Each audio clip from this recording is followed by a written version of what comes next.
Ladies and gentlemen, we are live. How's everybody doing?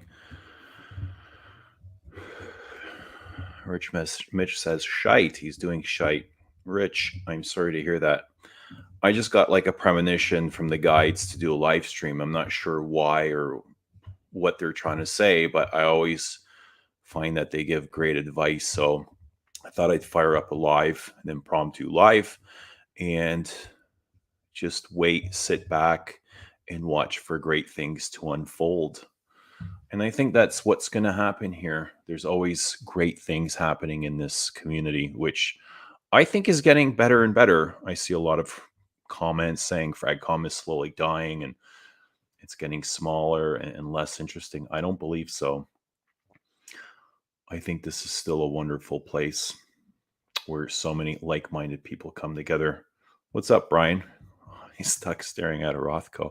Actually, I'm not. I have no kids. I am child free. And for the moment, I am child free. Kids will be coming later this evening. We're going to be doing Father's Day tomorrow. I got my Starbucks. Let me have my very first sip of Starbucks before we continue. I'll drop the link if somebody wants to come on and join. I see Raj here. Raj says one must obey the spirit guides.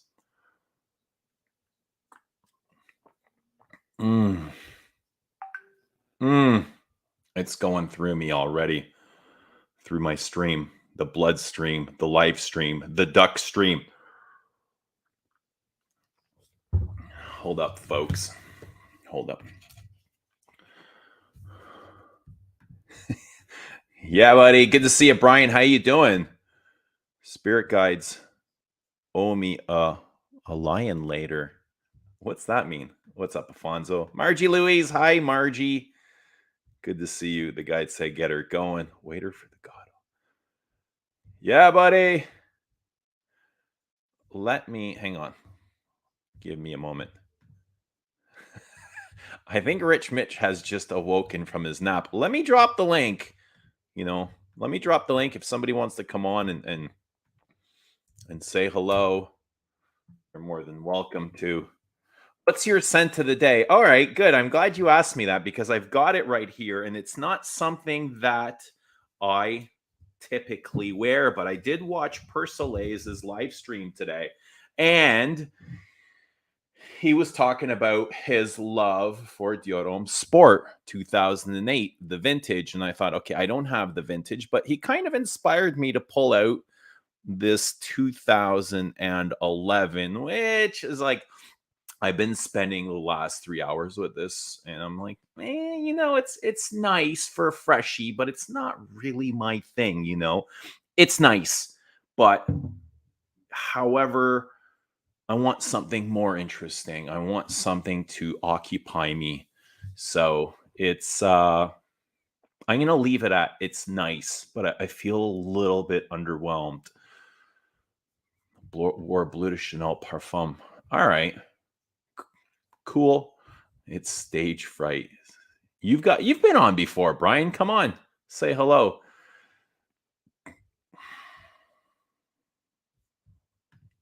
Rachel. Is it Rachel or Rochelle? Rachel K. Ing. No, I don't have headache. You know what? I don't wear shades during the stream, but I was on the Joey Canelli stream last night. And since everybody wears shades, I didn't want to feel left out. I wanted to be part of the group, part of the gang. So I got these sticky notes and I wrote Pit Viper on them and I stuck them to the top of my shades. And everybody got a good kick out of that. So that's what I was doing. And I really enjoyed wearing the shades. So I thought, oh, cool. Maybe I'll incorporate this too. But actually, I just came from outside. I've been outside and I had my shades on the whole time. So my eyes get very used to it. And I know it's kind of like douchey to go into the mall with shades, but when I wear them all day and I go in the mall, sometimes I got to keep them on for a little till my eyes adjust. Oof, Galen's in Diaghilev. How do you like it? Come on, stream, Galen. Let us know how you like Diaghilev. I love Diaghilev, and I think it's a brilliant Shipura. regardless of the cost. I had a dream that somebody had gifted me, and I don't know why I dreamt this, that somebody had gifted me a bottle of Diaghilev for my birthday, and it's neither my birthday nor was I wearing Diaghilev. So I don't know how that came up. Galen, do you find Diaghilev reminiscent or similar to New York Intense, or is that just me imagining things? Is that me dreaming?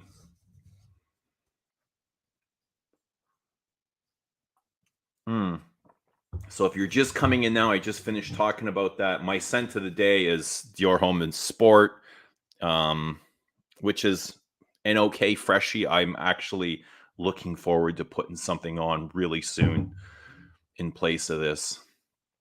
It's not really my thing, to be honest. Someone bought me Paco Rabanne Phantom as a gift. All right, Yoshi. So what did you do with it? Did you give it back? Did you keep it? Did you say thank you? How did you respond? Was it somebody close to you? Was it somebody you knew you, or what was your relationship with the gifter? And what if it was somebody close, like a spouse or a partner or a sibling? Would you have responded differently? Would you have given it back? See, it depends on. I don't know how I'd react if it was just like a stranger or somebody that I'm not very close with. I'd thank them and I'd be, I'd show some gratitude. But if it was somebody that really knew me, I'd be a little bit disappointed because I think gift giving, like it should be thoughtful, and like, yes, getting a gift, giving a gift is thoughtful, but it's not just the thought.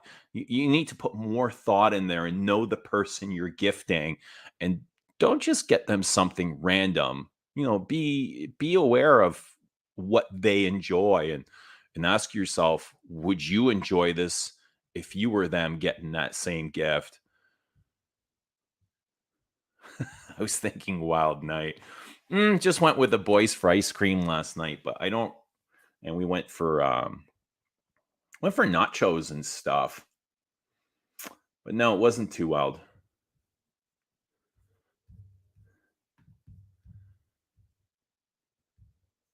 Alan Hansen, what's going on?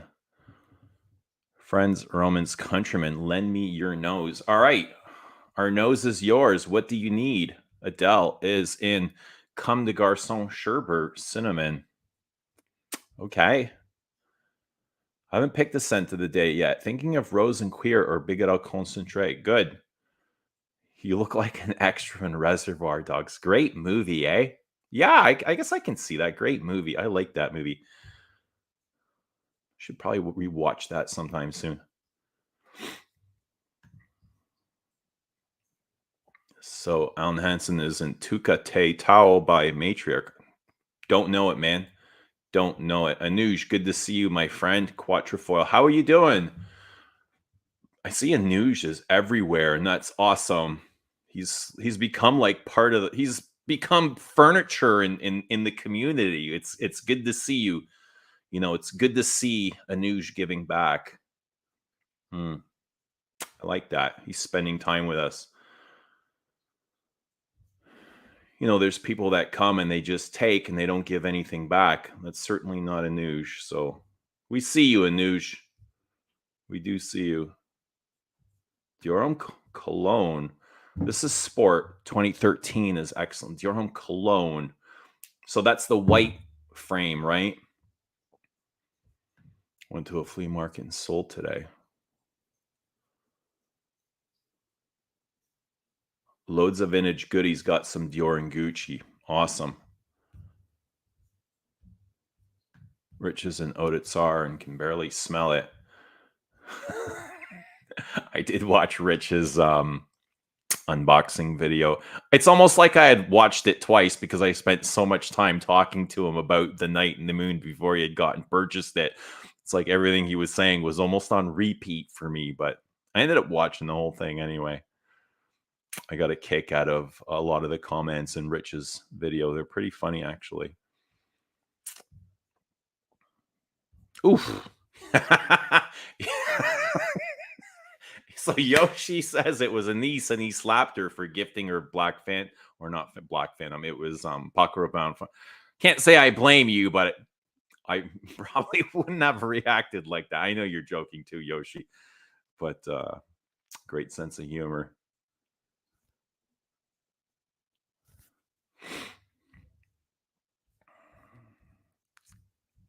So nobody wants to come on, eh? I'm gonna drop the link one more time. What Creed fragrances do you like? Well, I like Bois de Portugal. I own Bois de Portugal. I own Royal Oud. I got to be honest, I don't wear them very often. I haven't worn Royal Oud in years. It's literally been years. I don't, it's not something that I think of. It's not something that comes to my mind. I think it's an exceptional perfume, probably not one that really fits the description of things that I enjoy to wear. But yeah, I think Creed fragrances are good. They're all right. You know, they don't hold my attention. I like Bois de Portugal. That's the last one that I wore.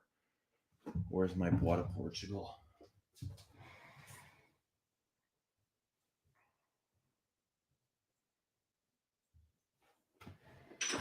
There we go. Bois de Portugal. This is lovely. I really like this. I like this style of perfume. Mossy, leathery, spicy, classic gentlemanly, green, woodsy. Not just woody, but it's woodsy. It reminds me of the outdoors. Like there's wood, right, that just smells like chopped wood. And then there's woods that smell like a forest. And this is definitely foresty. Very nice. Sunday Queer Beluga. Nice.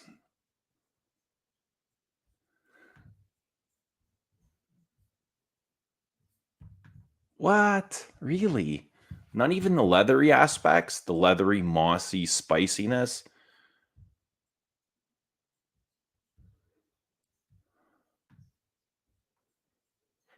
Diaghilev definitely has a cinnamon note.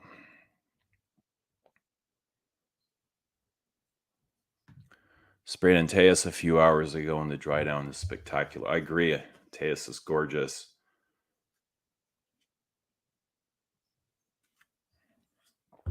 I love it. It's such a dark fragrance. Which one do you have? The old one is beautiful. It's got those animalic nuances, beeswax, castoreum, maybe some civet.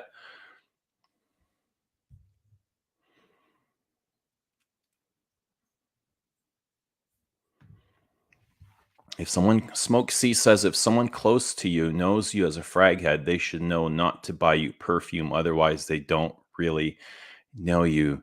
You know, as a fraghead, come those seasons, if you get, this is kind of true. If someone close to you. But as a fraghead, like, isn't that all you want to be gifted is perfume? If it calls for a gift, or is it rude to say, "Hey, get me this, this, and this"? I couldn't ask for anything specific. I think that is kind of rude, but to each their own. I'm not sure how I feel about this. If someone close to you knows you as a fraghead, they should know not to buy you perfume. Well, as a fraghead, you know, as somebody as obsessive and compulsive about this, I feel like that's all I want. Like I don't want, you know, I have everything else that I need, and I want perfume. You know, that's what I want, and that's it. And it was just the best. Helps that I have no life. Well, join the club. Join the club. That's what we're all here for, is to enjoy the things that we love. And maybe that is the meaning of life, is to enjoy yourself as fully as you can.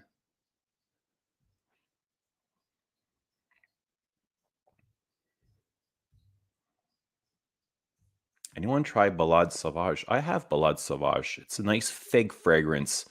It reminds me of my days on the Adriatic Sea, very Mediterranean like. It's got that salty,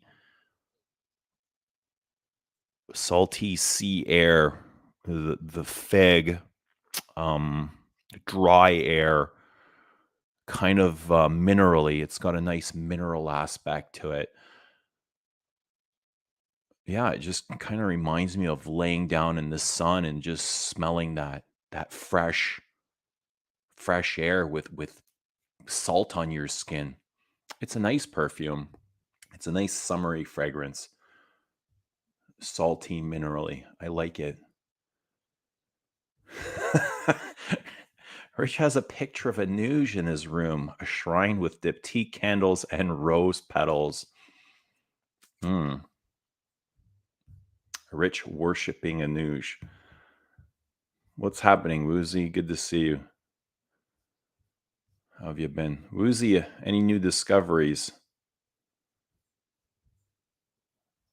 You ever you ever go to any baseball games? Yeah, I went. I know the Yankees are in town here in Toronto. I went to see the Yankees the last time they were in town. Me and it's interesting. I called my son and I said, "Hey," right before his birthday, I said, "The Yankees are in town tomorrow. Do you want to go to the game? I'll take you for your birthday." And he was like, his response was, "No, I'm okay, thanks." I was like, "What?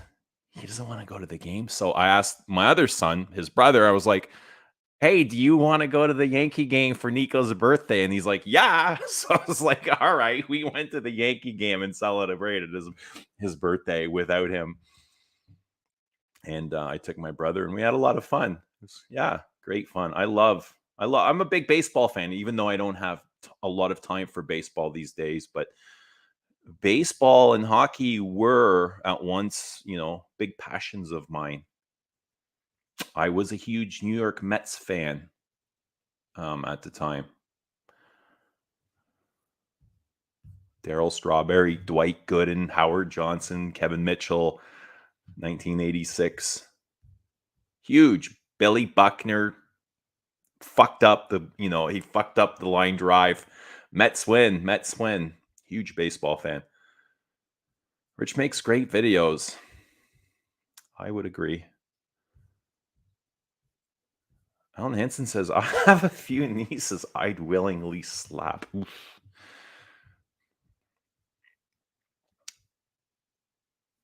Dino saying, scent of the day, Etat Libre d'Orange, you or someone like you. I don't know the whole range. We had them at Sephora here, and I never really got to know them. There was a few that I smelled, and I think they've been pulled out of Sephora for some reason because I don't see them very often. Rose is the only good one, to be honest. Bois de Portugal is good, but but New York Intense and Third Home make it redundant for me. I would agree. I do. I love New York Intense and I love Third Man. I think there's room. There is room. There's space in there for Bois de Portugal. I don't think those two make it irrelevant. I kind of wish Third Man, modern Third Man, was constructed as nicely, with the good materials that New York Intense and Bois de Portugal are using. That's where Third Man loses me today is the materials they're using. They don't feel like they're up to par with the other ones. Not gonna lie, I was surprised at Rich Mitch's videos. What do you mean by that? What are you surprised about?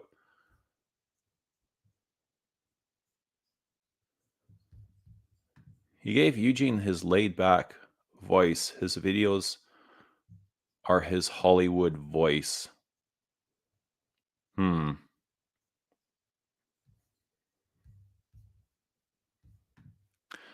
I'm giving my husband a vintage Abbé Rouge for Father's Day.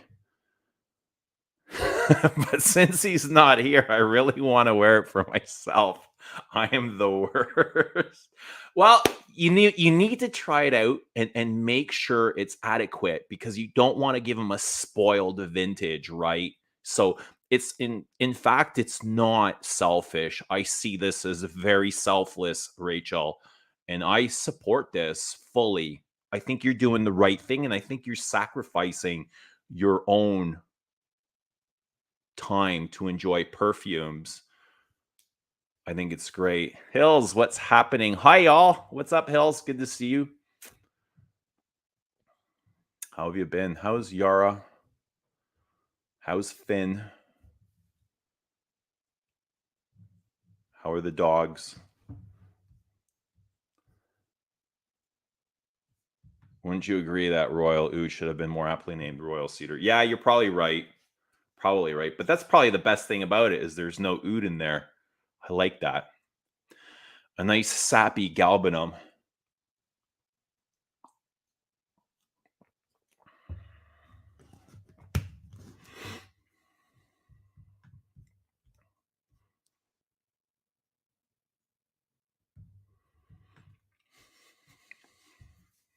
Right?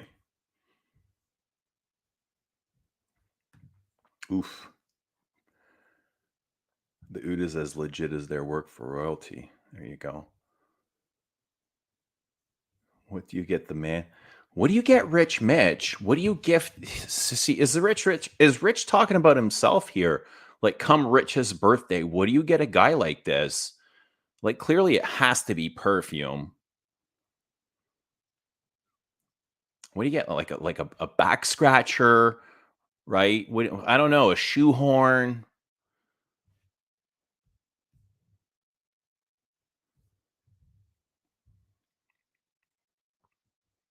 I would never want somebody else choosing my perfume for me. That was my point. Yeah, I get that. I don't want people buying me random perfumes that I'll never wear or I'm uninterested in. But is there a way of kind of letting them know what it is you'd like without being rude or forward or insinuating that it's perfume you want as your gift? You know, it's touchy. And I think it depends on what kind of relationship you have with the person. Floral notes. Good to see you, Lily. Scent of the day, Mitsuko EDP. Vinyl of the day, David Bowie. Vinyl, two great fucking choices. I love both of those. What are you listening from Bowie? I think as great as Bowie was, he was still underrated. I think choosing a perfume, it's very personal. Absolutely, I don't disagree with you. That's why gifting fragrance is very tricky, and you need to know your audience. You need to know who you're buying for. Beach party, bro. Go and enjoy life. We'll be here. We'll be back. We'll be back tomorrow. Or you go to the beach party and you stream. You join us and you stream from there. Oh, Margie's gonna pop on in a second. Awesome. That'd be great. Drop the link.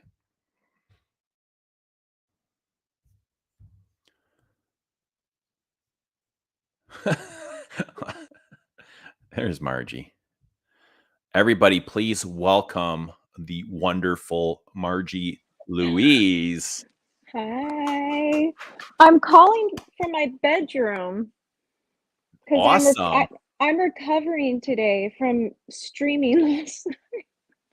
Were you in stream overdrive? What was happening? I think I've been binging on the streams a little bit. I'm just yeah, they've been so much fun. So I did quite a bit of streaming this week. So I'm just recovering from that. Okay, are you feeling better? I'm feeling okay. I slept in today. I had to take my dog to the groomer, so that was really the only thing I had to do. So I got her over to the groomer. I drive like 30 minutes to take my dog to this groomer because they're so good. And anyway, so I did that. But yeah, I'm feeling a little better. And then I have a dinner to go to tonight, so What hopefully kind I'll of be dog do okay you by have? then. Bichon Frise. Okay, nice curly Yeah, she's hair, a white, cutie. clean. Yeah. All right. White, I try to keep her clean. Having a white dog, it's like having a black car. 'cause you can never keep a black car clean, you can never keep a white dog clean. And I love black So, cars. Anytime I I buy, like, know. it's gotta be black, right? Yeah, but it's the hardest thing. I go with white cars now because it is I had Mm. one black car and never again. They're so hard to keep clean. I'm gonna try to sit up. My first car was white, and I said never again. And, I've Why had a didn't you bunch like of the white colors in. car? Huh? Why didn't you like the white car? What do you have against white cars, Eugene? Just kidding. I read once that white cars are considered to be boring personalities, and that always stuck out Mm, in my head. Not that I believe interesting. it, but black is my preference color, like, to shoes, accessories, cars, sunglasses. Yes. I think black is my go-to, and, Yeah. I don't know, black just suits me, it's the perfect combination, so I like black. Yeah. That makes Margie, sense. would you agree that the streams they require a lot of energy and they take a lot out of you? Yes. Absolutely. And I feel very like, even after the stream, I'm totally like amped up and ready to I can't go to sleep. I don't know what it is. I think it's just the socializing part of it because you're interacting with so many people and yeah, they take out a lot out of you, I think. Yeah, they're very stimulating, and I have trouble falling asleep afterward too because your Yeah. mind's just kind of going. You're like, oh shit, I missed a bunch of things. I Maybe I should have said know. something, or maybe I I I shouldn't have know. said this. Maybe somebody took it the wrong way.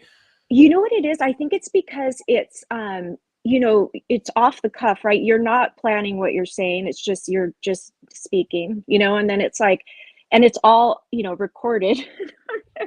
Mm, So mm. it's like and I don't worry too much about that because I'm pretty like, careful with that stuff, and but it's still I agree it takes a lot out of you. So, but it's fun. I like the social part of it. Right. Is that your favorite part of streaming? Is getting to meet new Yes. people? Yeah, it's more just about hanging out and, like, talking about perfume because I always wanna talk about perfume, but I haven't been able to do many videos. I'm just struggling getting videos out, so You know what I foresee for you, Margie? what's that? I see you start. I see you going to start streaming on your own channel soon. You think so? Mm, yeah, yeah. Because I I'd like think to you're do that. natural at it. Thank I you. think you're a great presence on camera. You have a great voice. You have a great personality. You have something to say, right? Yeah, yes, Um, I Meaningful. definitely And do. I think Yeah, not only myself, but I see a lot of other people enjoy having you on streams. thank you. That's You're nice. welcome. That would be fun. That would be a lot of fun. It would. And you've got an So, audience as well. You've got a great audience. yeah. But we were talking about gifts, for gifts for people, perfume, like buying a perfume as a gift. And I don't know why I torture myself, but I love buying perfume as gifts. I don't know why. I think because I love it so much, I wanna share it with people. So, I don't know what I've done, and I've had a few successful gifts, but and on one occasion, it was a friend, and I asked her what she liked, and then I found something similar because we have Fragrantica to tell us, kind of what's similar in the same kind of range. But scent is so subjective, and you just don't know if there's something in there that's going to throw them off or they're not going to like it. But usually, when I give them a gift, a perfume gift, I tell them, "Look, if you don't like it right now, it's okay. Just give it a chance and just try it out. If you don't like it, give it away. You know what I mean?" And but I guess because I wanna share that with someone, but I should probably include a gift receipt if I do that maybe next time. Yeah, it's almost like sharing an extension of yourself, and it's a Yeah. reflection of what you do enjoy. I think a lot of people do that. It's like, and I've noticed this in myself when I do things with my kids or gift them things, it's usually things that I seem to enjoy. So if I'm taking them out to a Yes. restaurant, it's like a place that I want to eat at, or For sure. right? Yeah. So, yeah, it really is an extension. It's kind of like, on my part, it's a little bit selfish unless I ask them, I know. what is it you guys want? Where do you I guys want to go? Which I know. usually try and include their voices. I want them to feel Yeah. seen and heard and all that. And Yeah. it's important. in having a good relationship with people is allowing them to be seen and heard and Yeah, that's validated. true. Yeah. That's true. I'm actually supposed to go, well, not supposed to, but I was gonna go to the mall today to do some sniffing. So I want to check out more of the Hermes counter because I have a really good Hermes counter at the mall where, close to where I live. And I don't know, I've been buying up some Hermes bottles and I've been really happy with what I got. But I think I want to see what else they have over What there. is it you want to discover? Is there something you have on your mind?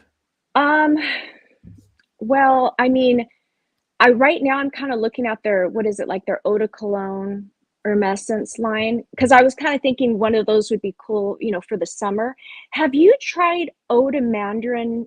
Wait, mandarin ombre. It's like a mandarin amber scent. No, I'm It's not like an familiar with it. I'm kind of interested because with citruses, like, I love citruses. I do. I feel like I'm liking citruses more and more now. Like I didn't for a while and now I'm starting to really enjoy them. But with the weather being hot, like just, you know what I mean? It's perfect. So I have some really good citrus fragrances I bought recently. But Mm. no, Hermes has something called, I think it's called mandarin ombre or something like that. But I like the idea of a citrus that sticks with you a little bit longer. And this one's supposed to have an amber base. And I'm hoping it's nice. I think John Cladolina did that one too. Yeah, they have So like a whole citrus line, and I'm not obsessed with citrus-based perfumes because I do find them really kind of boring and yeah, uninteresting. But they have one in that range, and it comes in a dark blue bottle, almost like a blueberry oh, color. It's called Eau de Citron Noir, and when it first came out, I was like, I'm not yeah, sure how I felt, but I I I rediscovered it recently, and I think I like it a little bit more. And it's very dark and smoky. It's like smoked lemons yeah, and yes. tea based and quite I'll sniff that one incensey. today. Yeah, check it out. It's Yeah. called Eau de Okay. Citron Noir, and it's a very dark blue, almost cobalt looking colored bottle. Okay. I Yeah, will definitely check that it's out. pretty cool. But don't buy from the Hermes counter because you can find it No. discounted. I think they already know who I am now. Yeah, They go you to just go Bloomie. in there to test. I'm like, I'm just here to they leave me alone, which is nice. Yeah. So I'm pretty slick in how I get around there pretty quickly, sniff what I want and Slick, then get out of there. slick Rick. What do you think of Mike V's comment, Margie? Best gift I for a I wife can't see it. girl is a Oh. vacuum. Who said that? Mike V, what do you think about that? Mike V. I think he was on Mr. Smelly stream last night and he saw me get triggered by a similar comment, and that's where that's coming from. I was watching for a bit here and there, and I gotta like pop in and out. I can't stick around for the whole length of all the streams. There's just so many. But I heard something about that you don't like to cook. No. Is that I true? don't like to cook. I don't, I've never really liked it, uh, and in my last relationship, he was a great cook, and he did all the cooking for, like, as long as we were married, 7 years, Hmm. and yeah, I just kinda got used to not cooking, and I don't wanna start it now. No, I'm just kidding. And I'm just eating all it I'm only feeding myself, so I guess that's what it is too, like, I just won't make myself something really elaborate. I'm just going for, like, what's quick and easy and somewhat healthy, Right. that's gonna So get me through the so day. come dinner time, do you go out and pick something up, or do you slap together a Sometimes sandwich? sometimes I do, or I'll just have something little, yeah, like a sandwich or whatever. I go to Costco sometimes and I'll get, like, some of their they have really good do you guys have Costco? We do. And Oh, I hate going into Costco because you I need know. like literally $1,000 just to walk into the front door. I Uh, know, it's ridiculous. and the Even myself. Yeah, it's expensive. lineups are immense, and we have a Costco gas station, and it's backed up for miles. I don't know how much Oh, cheaper it is, but the lineup yeah. is It's not immense. worth it. And I'm like, I never wait in that line. it would Like, literally have no. to be $1 cheaper per liter for Exactly. me to wait in that damn line. For to save Yes. $8, there's no I don't fucking get way in it. hell. I don't get it. No, I don't no get it at way. all. And I'm No. just like, why? Like, what the hell? You know? Yes. I don't I get don't get it. it I don't get either. it. I It's always interesting to see how people, what people will do to save a couple of pennies because I don't think Mm, it's that much cheaper, yeah. Well, yeah, it's you know? ultimately it's like what is your time worth, I guess, That's right? what it is. It's yeah, it's all about what your time's worth. And nowadays I'm like, I'm less willing to give up too much of my time, you know? So anyway, but Floral Floral Note says yeah. I'll cook for Margie. Oh, thank you. I need to be fed. Just kidding. Hmm. But so no. Are you But wearing it's I've anything been today? surviving. I sprayed on a little cheapy citrus thing this morning before I took the dog in. But no, I'm not because I want to go and smell. I don't like to wear any scents when I go sniffing. You know what I mean? I Mm. like to just have nothing on. Are you like me when you go sniffing? Like when I go to the department store, there's usually I'll have 4 or 5 things in mind that I want to smell because I only got, very limited opportunities because once my nose becomes full, I find it very hard to Yes, kind of interpret a absolutely. fragrance. It just gets really stuffy. I can do like 4 or 5 tops and then Yeah, I'm done. yeah, Yeah, especially if they're yeah, heavier scents. exactly. So the other thing I want to actually spray onto my skin is, and just for because I'm curious, is Santal 33. I don't know if you saw my little video I did the other day, but anyways, I'm looking for a scent similar to Santal 33, but better. Do you happen to know? I'm completely like I don't know anything about Santal 33, right? I know that it's very popular. I smelled it on a test strip the other day.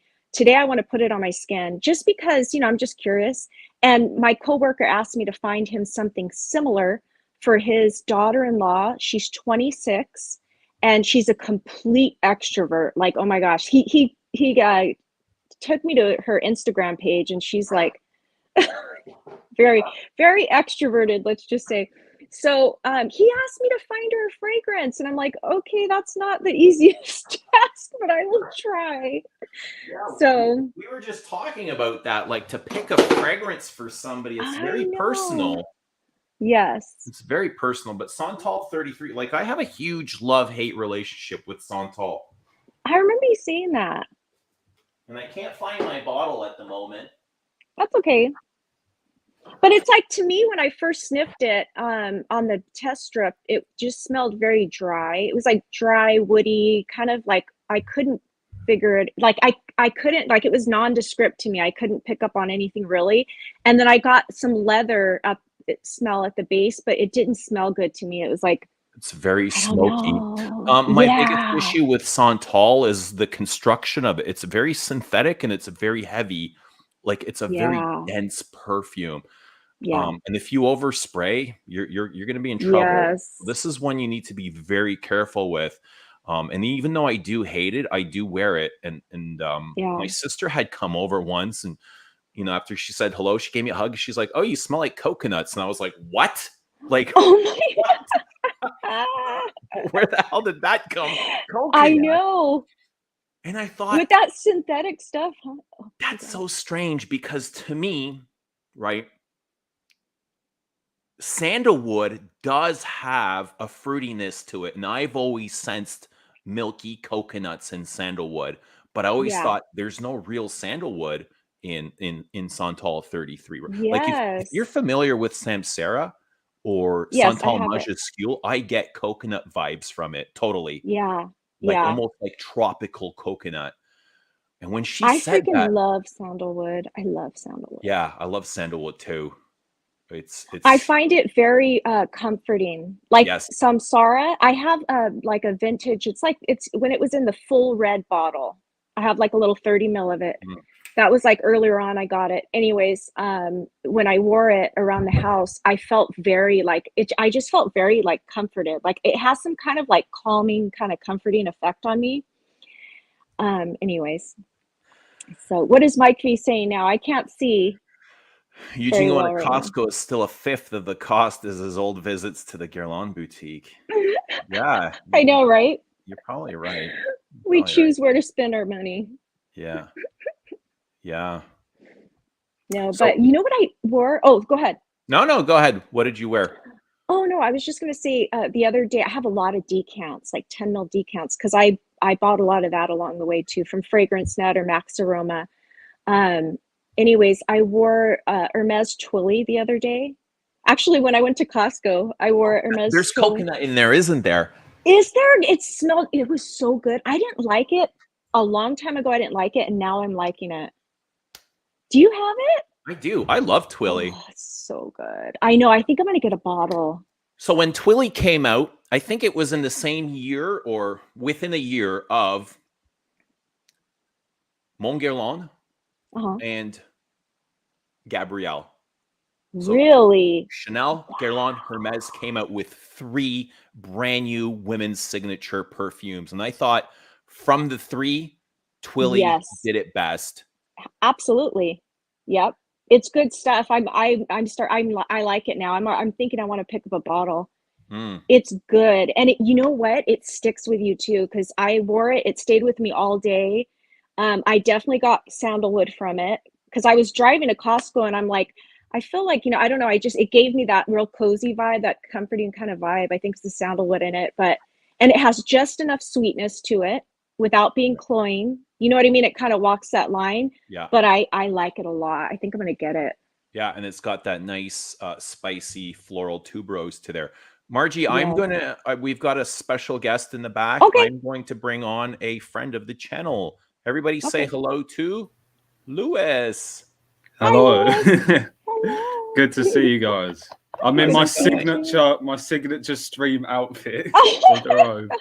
I love it. I think it suits you and it's your thing. Yeah, Yes. it's very It's good to see you, man. You have to wear it now, Louis. We would be yeah, I we do wouldn't even feel know that it's way. you without it. You I almost feel look like like a character out of Star Wars or something with That's that what on. Joey said once. Yeah, yeah. Who I feel who like it's like it's almost like a spiritual therapeutic outfit where like there's no pride involved. It's just me and my humbleness Bingo. of not caring. Which I like it. Hermes Twilly? One of them has ginger, or was there like a ginger flanker? I always think of Original. ginger. Oh, is The it the original? original. This one's Oh, got right. Yeah. ginger. Mm. And It there's does. 2 flankers to this. One is called poivre, which is black pepper. Mm. And I remind have me, guava.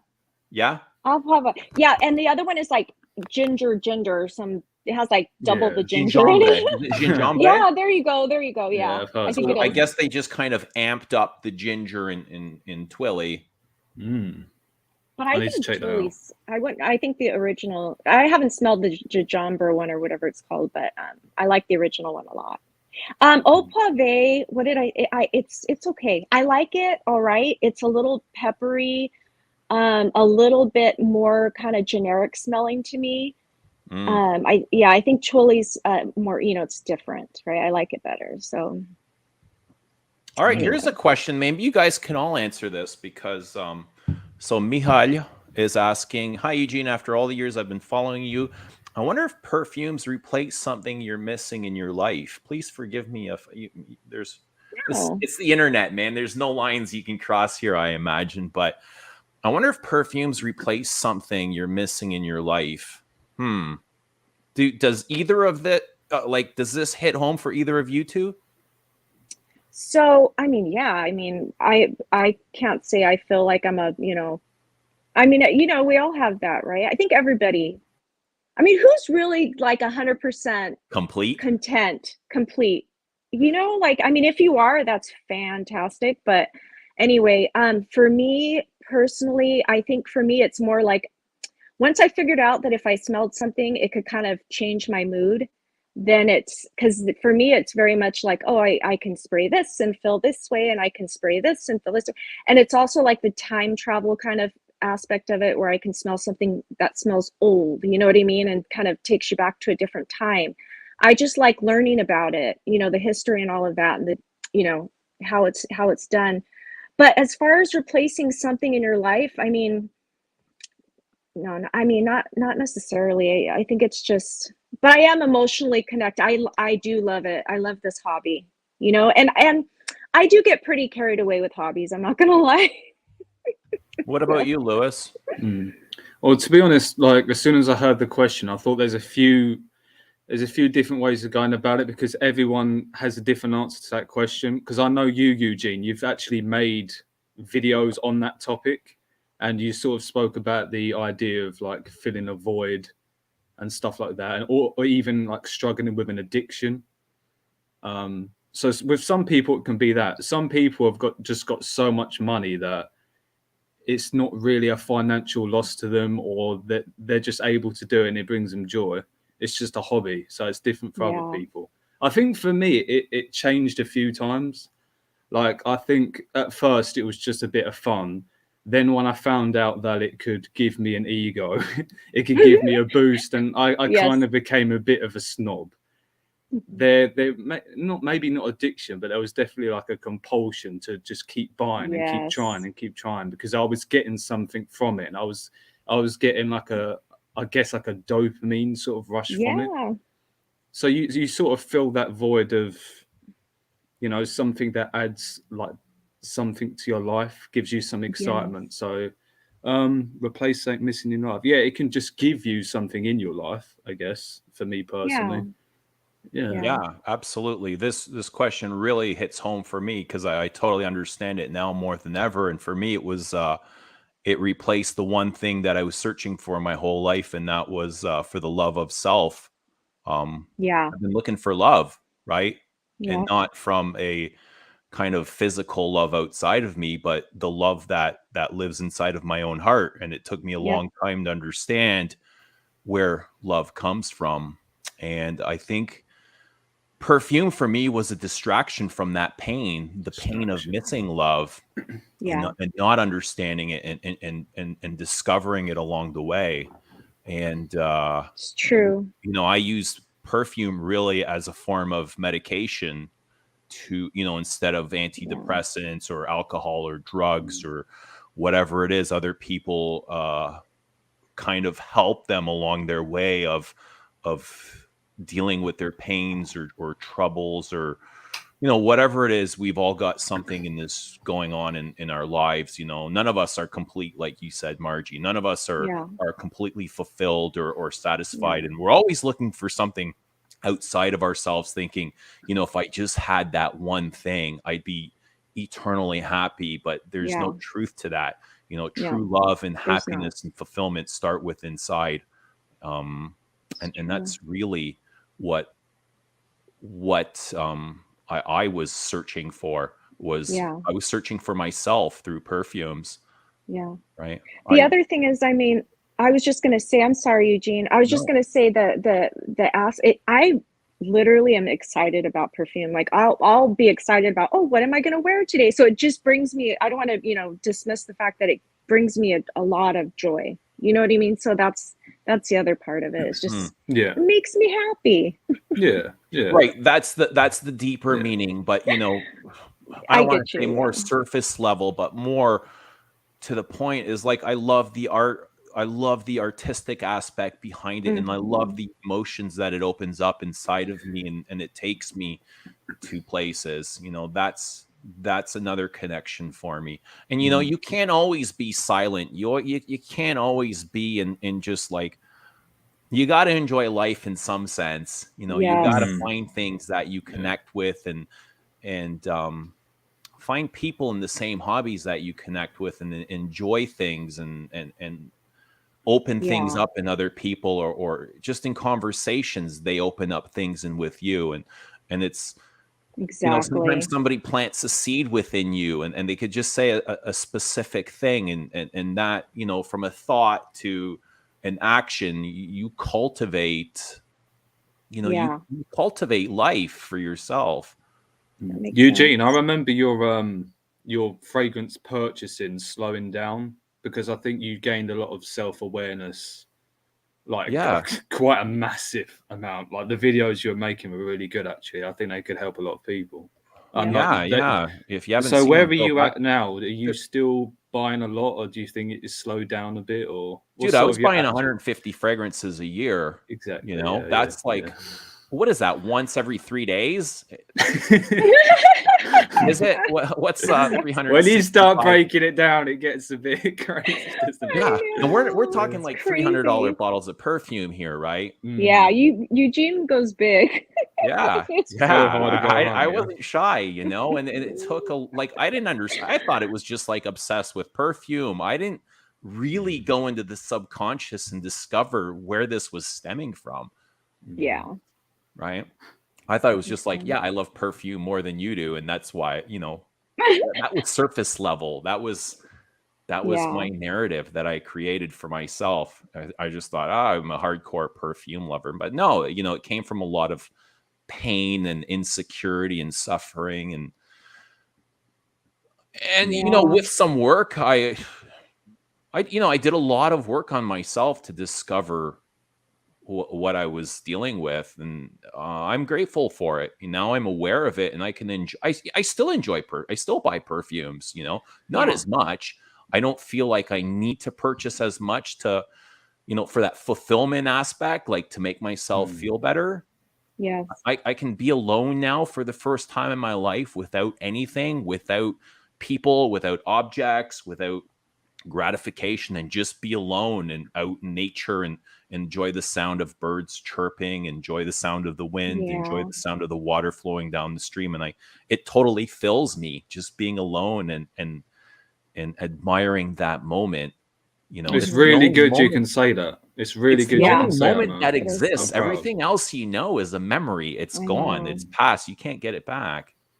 Hey, Eugene, Yeah. what's up with the shades? I'm not used to seeing you wearing them. Is there I don't like know. I went on the cannoli stream yesterday, and I yeah, put I yeah. wrote Pit Vipers on the The top. pit vipers, yeah. Yeah, but I just came from outside, and my eyes aren't used to. I came directly from outside, and I started to stream, and my eyes aren't used to it. Right, I've got really bad eyes.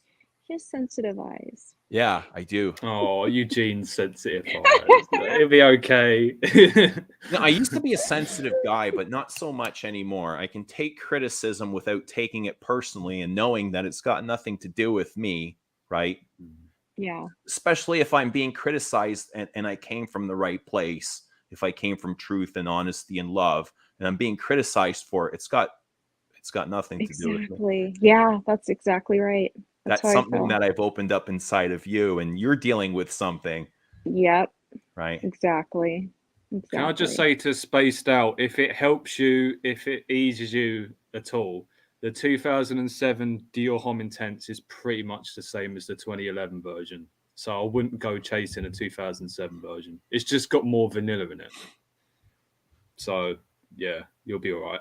I promise. Yeah.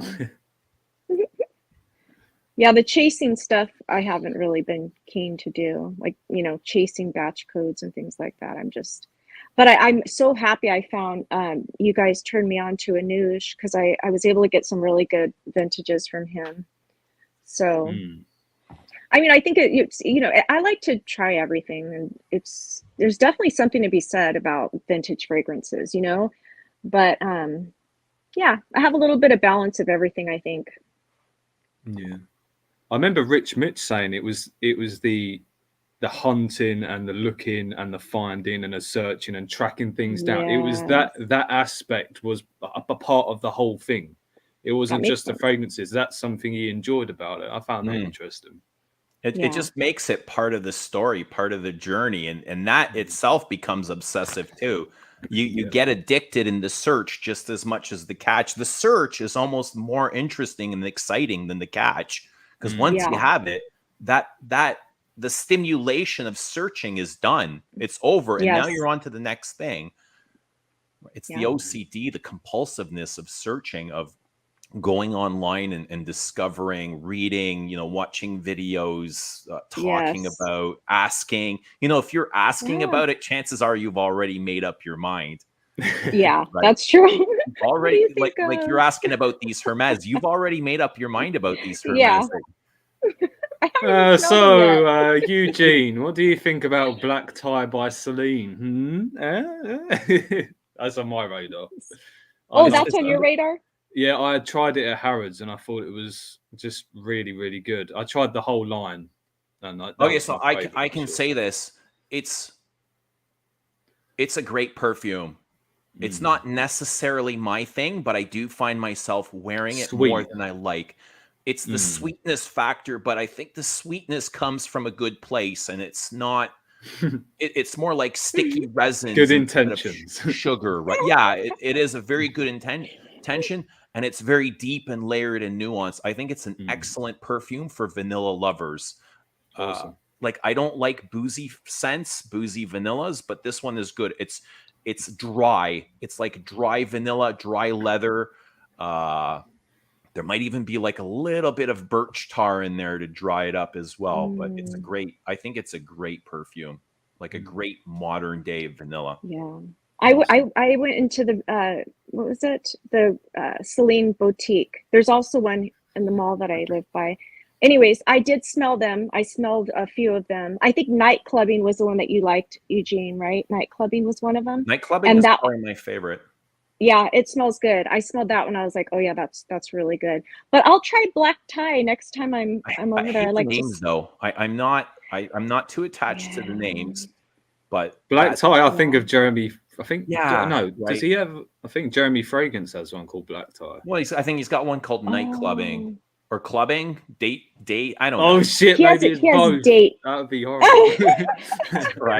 Right. So the names. I mean, some of the names are okay, but I don't like that Night Clubbing, and I don't like the name Black Tie. Their bottles are cool though. Bottles are gorgeous. The packaging is on point. They're gorgeous. Yeah, it's gorgeous. They're a little Here's bit Black Tie right here. Chanel-esque. Yeah, Yes. let's Blow this up. Oh my god, I love that bottle. And this, yeah, that's so cool. Kind of It's Chanel. very Art Deco-ish. Yeah, that's style. what it is. I love it. Probably one of the nicest bottles, modern day bottles I've seen. Yeah, for sure. No, it was stunning too. When I went in there to see them, it was stunning just seeing them all lined up. I know, I'm like, crap. Like, look, how satisfying is this? Very Eugene. I could just pick this all day. I could just I could just picture Eugene just sitting by himself, just playing with it. You know, there's sometimes Rich Mitch comes on the stream and you can't see him or his face or what he's doing, but I just hear this in the background. Yeah. I'm like, will you stop I that? can hear that too, I think, when I listen. That's hilarious. Is he? I think it is Rich. He talks about I forgot the word he uses, but like it feels good in the hand. I can't remember what word he uses, but he has a big thing about the way. That's it. The way the bottle feels in the hand is like part of it. Makes a difference. It makes a difference for me too. I got a bottle the other day. It was this. I bought a bunch of like 80s fragrances. You know, Super Jacob, he has some like real mainstream 80s stuff, right? So I forgot which one it was. Anyways, it was so big. It was a 3-ounce bottle, but the way it was shaped, it's like a triangle. And I literally could not pick it up and spray it with one hand. I had to use 2 hands to spray it. Like, was it a blue colored bottle?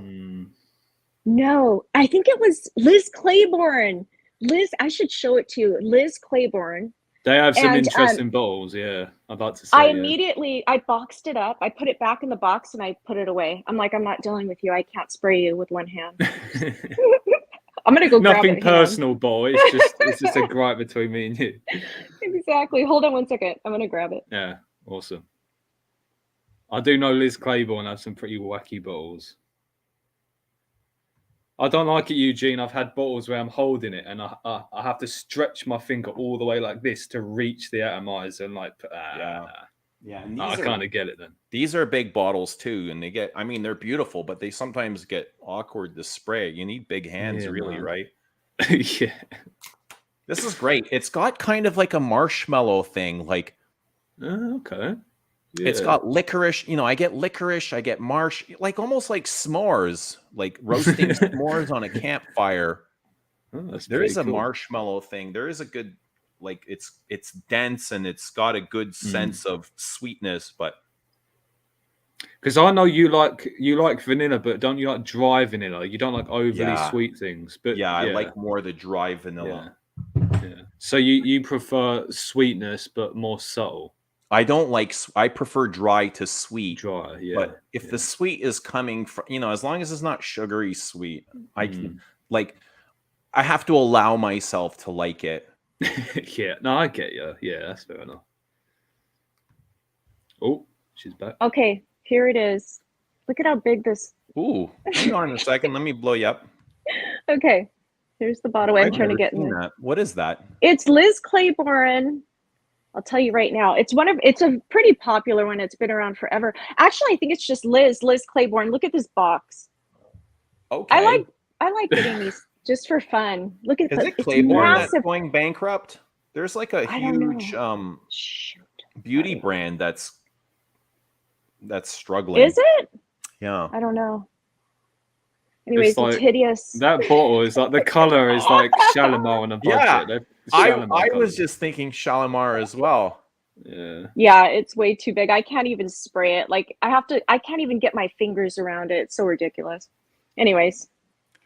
Blackbird saying, how sad to see the community at Essence raising awareness of brands just to get free bottles. Bullocks. Has anyone been following along Essence? I have. Essence? Have you? Well, Yeah. Mr. I mean, just Smelly on has the made it streams, easier. yeah. Yeah. Has there been anything interesting going on? Like worth talking about? Just, parties. Okay, so I mean, I've done some industry for the industry that I'm in. I've done some of these like where you go and you get wined and dined and things like that. But I think they had to pay for their own ticket, right? I don't I would think that. imagine so, yeah. Yeah, so they're paying for their own ticket and probably where they're staying, I'm sure. Maybe the bigger YouTubers are not paying to go, you know what I mean? Because they're probably getting paid to be there. But everyone else, I think they're buying their own ticket. And yeah, it's like a 3-day, I think it was 3-day show. And there's a bunch of different booths, all the brands. I mean, like everybody was there.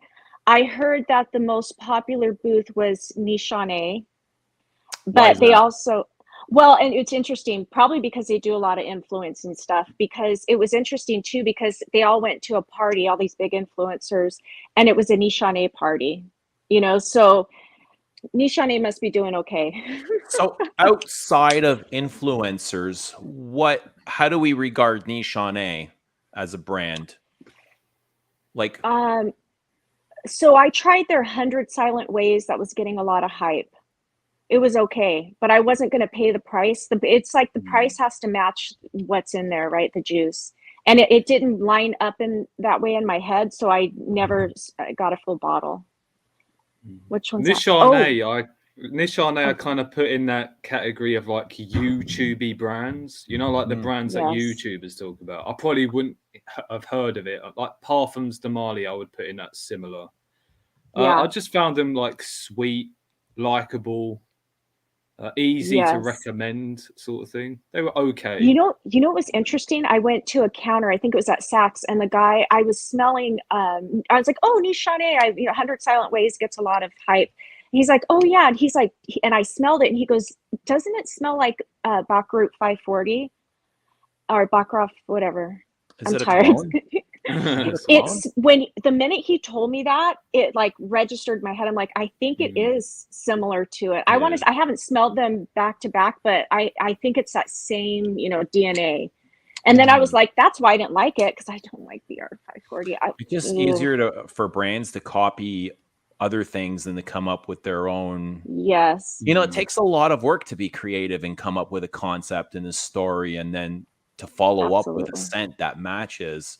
It's not the easiest thing. So I understand why brands do it. Yeah. They had one good one though. It was I think it's them, Wulong Cha, I think it's called. It's like a tea set. That was decent. But again, if I always know if I won't, because it's not like I don't have a problem paying for a good bottle, but if it doesn't line up in my head as far as quality and price, then I just, you know what I mean? It has to make sense. So I didn't get that with them. But yeah, they were the most popular booth I heard and saw. It looked like they had a very busy booth. What else did I hear from that event? That was kind of it. But you got to expect, like, I noticed a lot of small niche brands that were there. And, they were happy to see YouTubers vlogging. Because, Claire, Smoker Girlie, did a vlog. Right? Yeah, exactly. And then, and you get samples.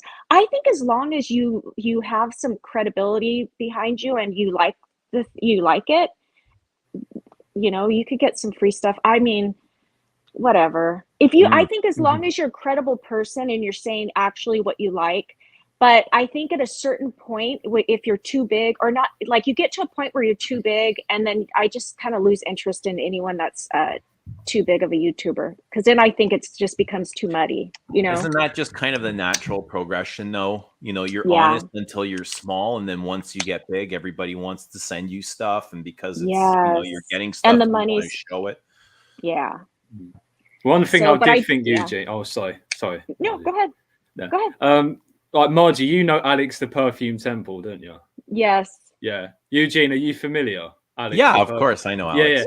Like, so you know this running gag everyone has of wishing him happy birthday every day. Right. Every day is Alex's I birthday. didn't know. He said that, yeah, because I think one of the first times Smelly had him on, Alex's connection wasn't good, so Smelly didn't pick up. It was his birthday, so everyone wishes him happy birthday every day. And he said that when he was, I think he said when he was at one of the events, he actually met someone who recognized him from the streams and actually said happy birthday to him. No way. Yeah, That's great.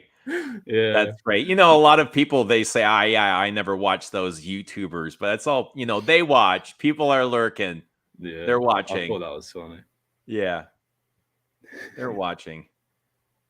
We lost Margie. I'm not sure what happened to her. Margie, are you there? We hope you're okay. I'm here. She was taken by That the was perfume weird. aliens. Oh, shoot. Hachivat or Hasavat or however you say. I thought it was Hachivat. How do you say it? I think perfume guy says hot. I can't even remember. Is that the Aventus clone? Aventus clone that apparently has more leather in it. Yeah. Oh, I put that on once and I got a massive migraine. Okay, we've got another guest here. Let me introduce another friend to the channel. Everybody welcome Raj. What is happening? Sentient man. Hey, what's up, man? Hey, how's it going, guys? Margie, Lewis, nice to see you. Hi. Good. It's Good to see you, Raj. It's been a while since you've been here. How have you been? Yeah, I'm good. Yeah, I was just thinking that actually. I can't remember the last time I came on one of your streams. It feels like a long time ago. So I thought I'd just come by, say hello. I've been enjoying your streams recently, so Good to see you. Even though you know you come on once in a while, I know you're always around. So I get that sense or that feeling that Raj might disappear, but he's not too far. You know, he's not gone too far, yeah. and it's good to know that because you've been here since, man. You know, I remember when I first discovered YouTube. I think you were already blogging.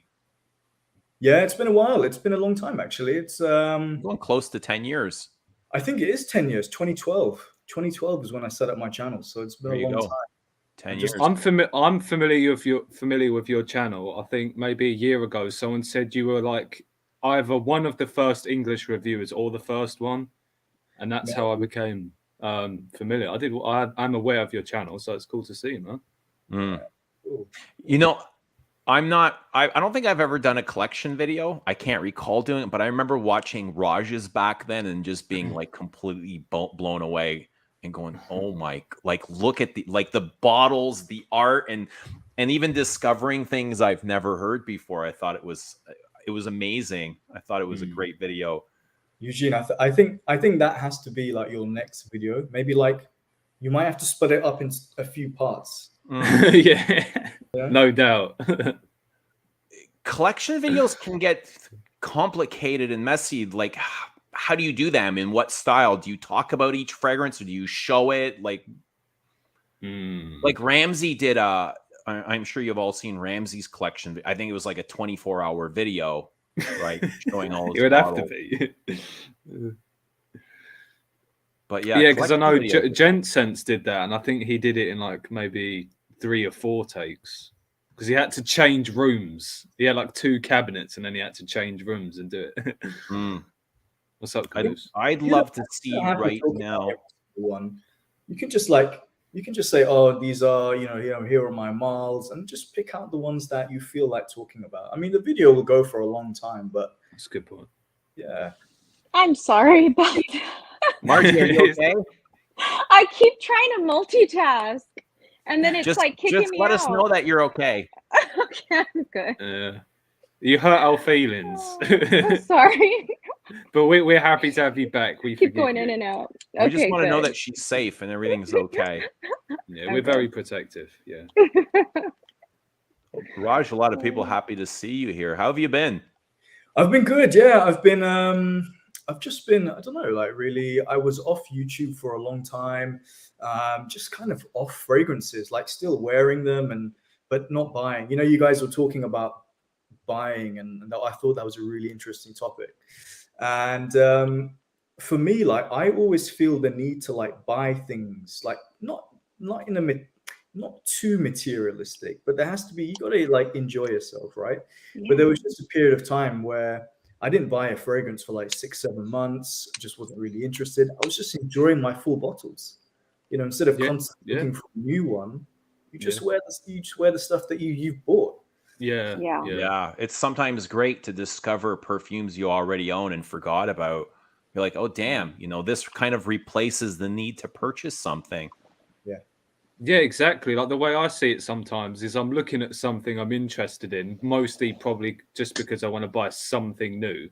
And I just ask myself, am I going to enjoy this or wear this more than what I already have, what I'm already loving? And if the answer is no, I usually just don't pull the trigger on it. How many times are you going to come across like a fragrance that's actually going to improve your collection? Yeah, that's a good question.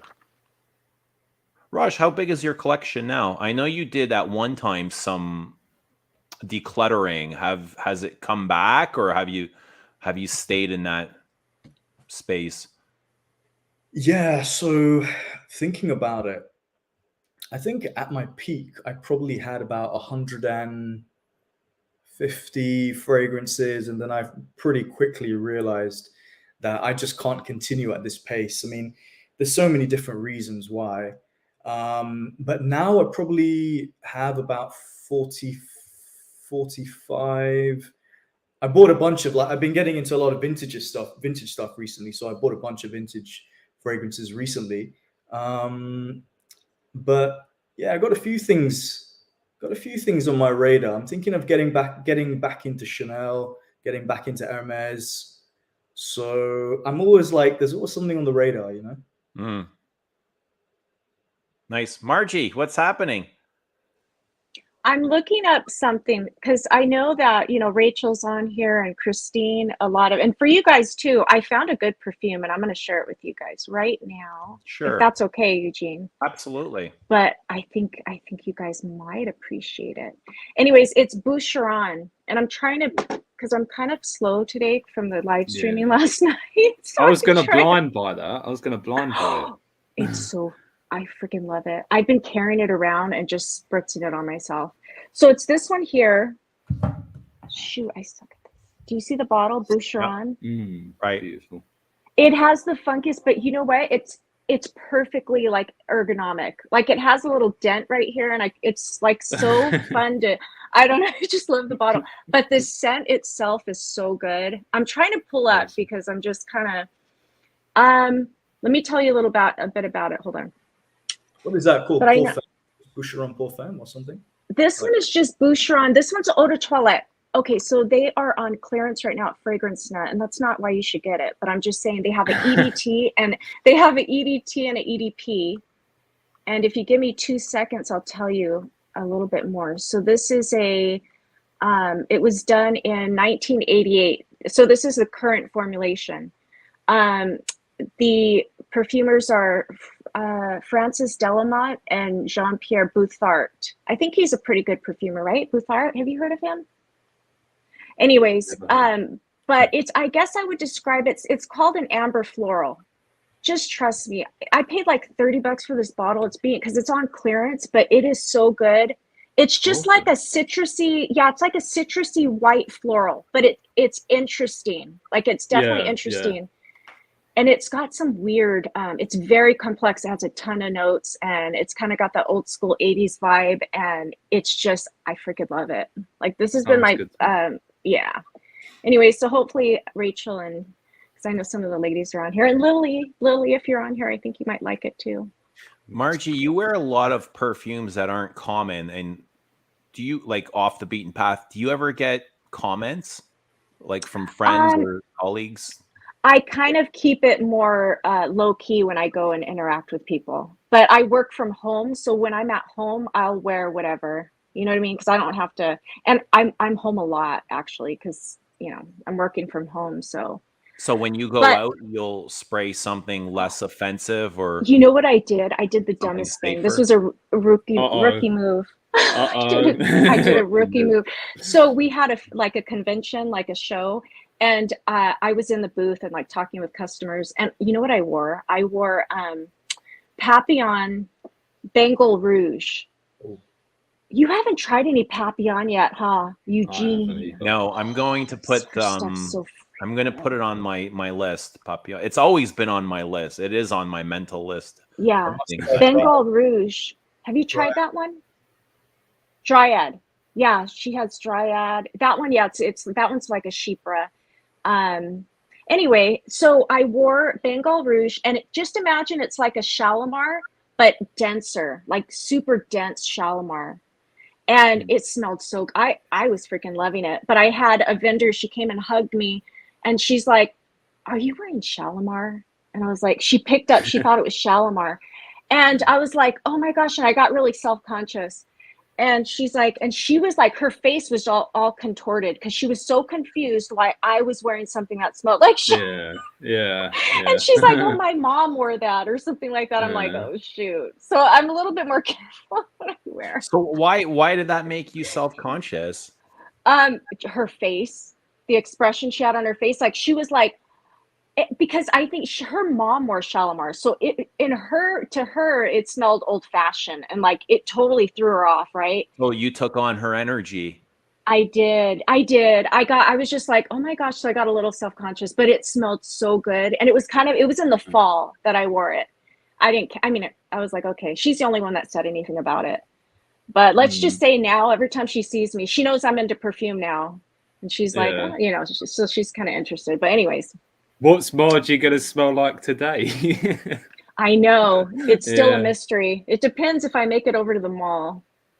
Yeah. So, Boucheron is one of those brands, like they just seem to be always on sale. which Boucheron? ones? Boucheron is always at discounters. Lalique is always at discounters. Interesting. Yes, Lalika's too. That's true, But actually. I Yeah. mean, this is a good perfume. I'm gonna get the EDP. This is the EDT. I'm gonna get the EDP because I like it so much. Yeah. We're all gonna come on the stream with our bottles, like playing with it. We love the bottle. You'll like the bottle, trust me. Yeah. Eugene might no, even the cap clicks into place. Eugene, come on, this Is it a magnetic cap? No, it's a little plastic cap. Hmm. But it's really, don't look at my room or my office. It's a mess. Oh, I can't even get you. Anyways. That's okay. We like a good invasion. You got to give us a tour sometime, Margie. We'd like Yeah. to see what California homes look like. Okay. I'll show you someday. I like my house. I do. So But my I office. saw that you have a nice fig tree in the backyard. Yeah. Oh yeah, I saw No, I'm very happy to be here. that. So anyway. Eugene, was you on the stream when Big T was showing his place? He was doing like an MTV crib style thing. Like he was showing off his studio and his camera equipment and all of that. It kind of made me feel like I'd like to see other people doing that. No, I caught Big T. It was either yesterday or the day before, really quickly before somebody had walked in and he had to get off. Like he got really self-conscious and his behavior completely changed. His face just went, and he's like, I gotta go. And you can see him like trying to log out before he got caught. Like it's almost like it felt like he got caught doing something wrong. Who's Big T? Big T is a mutant on the cannolis. Oh, what does he go by? Big T. Really? I've never seen him. That's I don't think he has any other name. Oh, okay. I'm gonna look out for him. He just to warn you, he's a very interesting character. Okay. To say the least. To say the least. I figured because I heard people talking about him. I was like, who's this guy? It's funny. Margie, are you subscribed to Channel 69 Reformulated? Yes, I am. Yeah. He'll be on there. He'll be on clips on there. Oh, okay. On Joey's channel, right? Or wait, what are you talking about? Yeah, Channel 69 is like it's like a channel that was made. It's like a I can't highlight say- reel. Yes, there's like loads of Oh. people involved in putting content on that channel. It's basically like highlights from the streams. So there'll be highlights from like Smelly streams, Eugene streams, Joey streams. It's a really good That's place. awesome. Okay, I'm gonna Yeah. subscribe to that. Yeah. That should be Yeah, it's a interesting. good channel. Yeah. Gosh. Who's the person behind that channel? I think there's a bunch of people. I promise I didn't upload like 4 videos this month. I promise. It's it called wasn't me. Channel 69 Reformulated. Yeah. That's the one you're referring to, Interesting. right? Seen it around. Yeah. I'm going to drop it in the chat here. You guys can Al! Hi, Al. Hey, what's up, Al? Al, come on stream if you've got time. Yeah, that'd be Grace awesome. us with your presence. I think Al was disappointed in me yesterday Why? What happened? because I saw a couple of his when I was on Smelly's stream. I don't know. He said something like, well, first he said, invite Margie to the stream, you know, with Mr. Smelly. He wanted, you know, to join me on the stream. But then he said, Margie, why are you hanging out with these guys? So many words.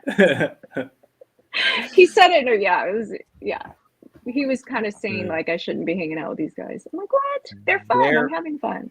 There is the Sentient Man's channel. Go and subscribe to him. Give him a good Yeah, for sure, watch. definitely. Yeah. Oh, Al, I'm very well. Thank you. Come on. Click the link and come on. Let us know what you're wearing. Just even for 5 minutes, come and say hello. I'd love to see you. He dresses very dapper and smart, so maybe he's just getting ready. You know, he's getting ready He now. probably is. Yeah. Anyways, I gotta jump off because I got errands to run. Margie, But I very fun. wanted to get on. it was a Yeah. pleasure seeing Yeah, you. definitely. I know it's good seeing you guys too. Come back. I'm sure I'll see you soon. Okay. Yeah. I'm gonna Thank drop you. Have a good Margie's day. channel in the comments. Thank Go and you. subscribe to Margie. Thank There you go. Bye. And then there were 3. I've saved a few of her videos actually. I need to catch up with some of her content. I've seen her around on all the streams and stuff, so check out her video. Yeah, definitely. She has very good taste. She goes in depth. The videos are quite long and interesting and entertaining. So, yeah, definitely, man. James, come on. Let us know what you think of New York Intense. What's your son of the day? Did you say? I will. Oh, Eugene, you won't be happy. You won't be proud of me. Give it to I us. want vanilla diorama. I'll just admit it. Worst Maybe release. that's where we differ, though. Like, I like the overly sweet stuff, but Worst release of last year. Man. Worst. Do you know who agrees with me? I can't remember the channel name, but he's been on your Ben. show. Ben loves Yeah, it. Ben. Yeah, I did think that. That's the way I justify it to myself. Is Ben likes it? That's as well. fine. You don't need to justify it to anybody. And I love that you guys are open about it. But for me, it doesn't work. You know, I don't judge you for loving it. I judge the fragrance for myself. Do you know what's strange though, Eugene? I can't stand Fève Delicieux or the Tabacalot. I find both of them way too sweet, but for some reason I can enjoy it. I find that one the worst of the bunch. I think it's the worst Dior ever released, ever in all of Dior's time. Wow. And it's the sweetness that just bothers. It's goopy, sugary, sweet. And it just feels like I got sugar rolling down my teeth. Even worse than sensation? Fève. You dislike vanilla worse than Fève. I dislike sugar. It's not vanilla, exactly. it's sugar. We got another guest here. Everybody give Miles a very warm welcome. What's happening, Milos? What's up, Miles? Hello. Hello, Eugene Yo, again. yo. Hello. Hello, Raj. Thank you for connecting with you again. How's life like right now? Hopefully good. All good, all good. Miles on the drums. Yeah, that's me. Yeah, that's me. Thank you for connection. We have hopefully a future rock star in our presence. No, not me. Never. Never. Why It's not? just so fun. You seem to be quite talented banging those drums. Because I'm playing since the age of 12. Right? On my own, just learning by ear and just watching the jazz musicians and all the artists. Is it a passion of yours? Yeah, because I wanted to go to conservatoire during the high school, and I love that technique and rebound of the professional drummers like Weckel from Chick Corea and Vinny Colaiuta from Sting, and these guys are, yeah, they super good. And Do you? Oh, sorry. it's yeah, it's more than 25 years now because I'm almost 38. Times goes on. Mm. Don't let So age stop you. If you love something, pursue it. yeah, yeah. I don't count the time because it's always uplifting and it's always relaxed to your mind after the work when you go Mm. to the rehearsal room and do that. Yeah, And now definitely.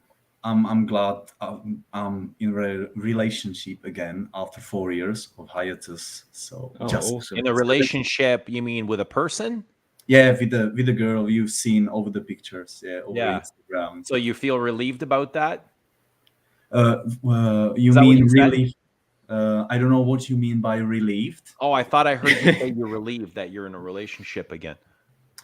Yeah, really, yeah. Just it's always good uh, to share something and to share your emotions and your words and thoughts with something, and to see her reaction is always good. But Yeah. what I learned from Eugene and during the Corona times, it's always good to stay with yourself alone, and when you overcome that, you're always better person because you're stronger. I mean, mentally and with your inner self. Mm. I'm not familiar. Do you have a YouTube channel or Insta where you upload drum videos or you put Yeah, content out? I did it 8 years ago, and now Mm. I'm thinking because that girl told me start to make a YouTube channel with fragrances or with your hobby, with your Yeah, drums. man. Yeah, for If you sure. if you love something and if you have real passion, because it's uh, uh, not about the money at all. It's just because it's my passion, and that's why I stopped posting the pictures with fragrance because now I'm focusing more on wearing that instead of buying the new and new things and new stuff. What do you think about that? I think it's better just to spend more time with the bottles that you have. If you have Yeah, 64 bottles, it's exactly. better to use all those Hermeses and all those things. I don't think there is a really better or worse way of doing anything. There's just For sure. what's best for us. And Hmm. what's best for you is going to be very different than everybody else here. But whatever works for you is great. But we've got you're bringing up some feelings here for people in the chat. Uh, Way to rub it in our faces for having a girlfriend. What's changed the most for you from going from single to now sharing your time with a person? What's been the biggest change that you've been dealing with now that you're with somebody? I mean, probably mentally, you're not focused on the social media because you start to live your own life, and you feel that's much better than anything than you share because you stop caring, and that's that mindset game changer. Hmm. And you feel that change because you completely live fully every moment, and you don't want to share or how it's called in English when you need to agreement from the other persons or just to post something. Even if you love perfumes, there is no need to share the pictures of the Zeno Davidoff every day or all that stuff. Why we all do that? Yeah, that's the thing that I'm thinking of. Just Well, it's just to part of what I we just do. don't want to be a slave of anything. I like that freedom with the music, with the job, with Mm. everything. I don't like to be slaved and like owned by somebody or some system. I We think all do.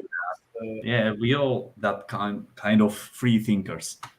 And that's what I like the most, and that's I want to stay with the connection with the right guys, not with the wrong guys, but with the right guys, definitely. That's what's up, man. You know, I think everyone has to go through that stage, right? What Of, stage? like it's like a graph. You know, you have too much, you realize it's too much. You have too little, you realize it's too little, and you find your way along this path or this journey, right? And then you come to this. Eventually, you come to this equilibrium. I think where you feel really like I'm pretty happy with Yeah, everything I have. You know. Yeah, I think it's interesting, like you say, where it changes. Like you think of times where you were so like concentrated on finding new stuff constantly that you kind of question why you're not still doing that. You're like, hang on a minute, why am I not looking? It's like, I think it gets to a point where you just exhausted of everything it could ever be, and you're just left with like the conclusion. Oh, well, at least for me, I feel like as far as like past releases, I've probably tried most things, or I have I'm at a point where I think like I'm open to new releases, but I sort of have my core sort of rotation, if you know what I mean. You know, when you're new to it, you're so desperate to try everything, but once you've done that, it's kind of like you can just relax. Yeah, you want to enjoy. discover what everybody else has been talking Yeah, about. exactly. You, Yeah. you want to discover all those things that you've watched in reviews or read on in the blogs. So it just becomes a part of, a temporary part of who you are. It's never fully going to define you because we're constantly changing and looking for new things. But And I yeah, think and the it's level of also excitement or interest can wax and wane. You know, there are times when I'll walk past like a massive like fragrance store, and I'm like, don't even feel the need to go in. I just walk past. Don't need to Yeah. try anything. I'm definitely there. Like Raj, like you've been here for as long as anybody else. How often do you come across something that knocks your socks off? Or Less and less nowadays. right, Less and right. less. But then you know, you kind of go back to the things that you first loved. Like we're always trying these new things, and then I went through this period of like, okay, I'm going to sell this to get something new, and then the thing that I love ends up becoming discontinued. So you have to find it again at a much more expensive price. And now I'm like, I want the stuff that I love the most because you've tried so much, and you just keep going back to your favorites. But you know what? There's always something new to try, and I think that intrigue kind of keeps you going. You never know, like there might be this holy grail fragrance that exists, and I think that's the same with lots of different interests. Yeah. It's not that there's nothing new and exciting coming out, but you've tried the majority of everything out there.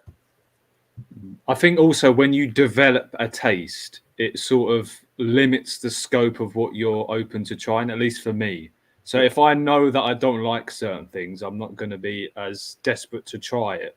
You know, like when you're still figuring out what you like and what your taste is, you'll just try everything. But then when you have like a taste or you have opinions, it's sort of you get curious and then you say, oh, it has this notes or has these notes, and then you don't even bother trying it. At least for me. So that it changes in that aspect. agree. It's also interesting to see that mental process.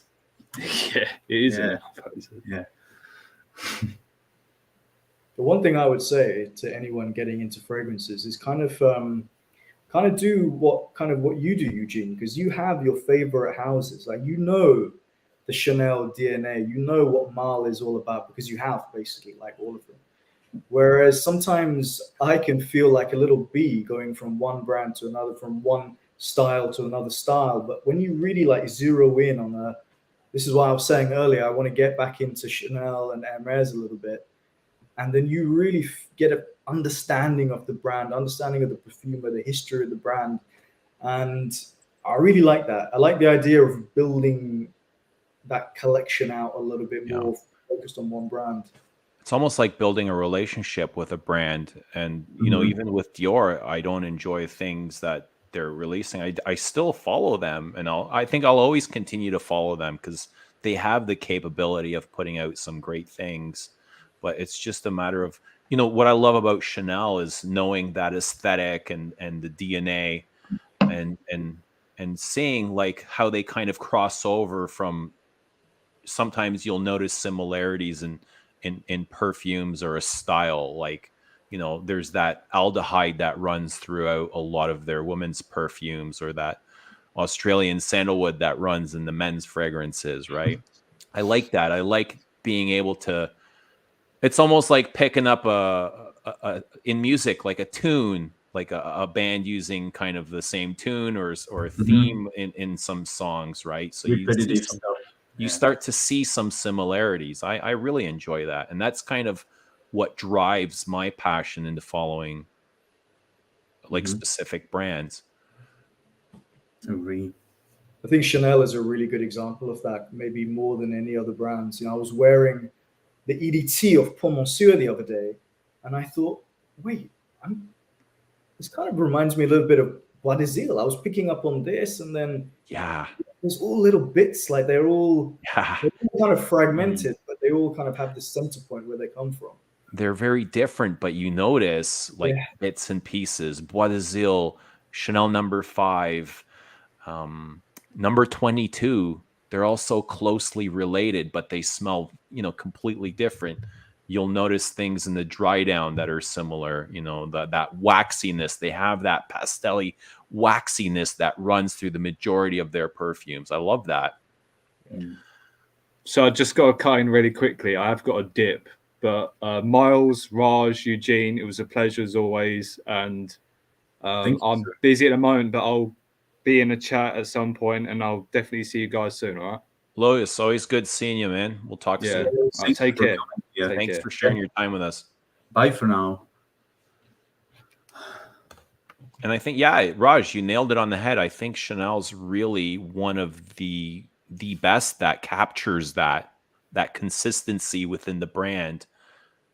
You know, they don't really stray far from ideas. You know, even though, well, not to say ideas, but they don't stray from their aesthetic.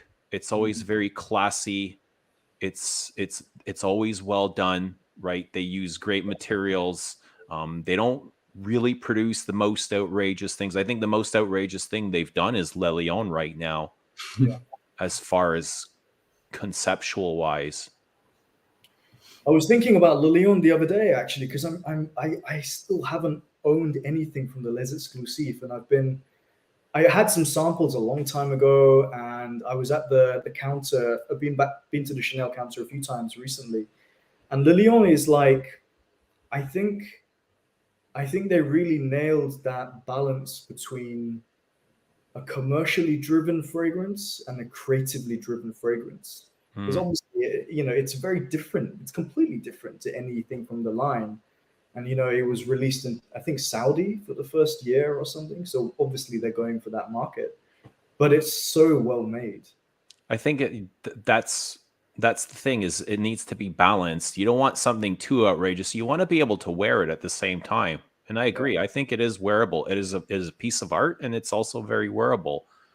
So it has that function, and it has substance to it at the same time. I agree. It's great. I'd like to see more of that from Chanel, to be honest.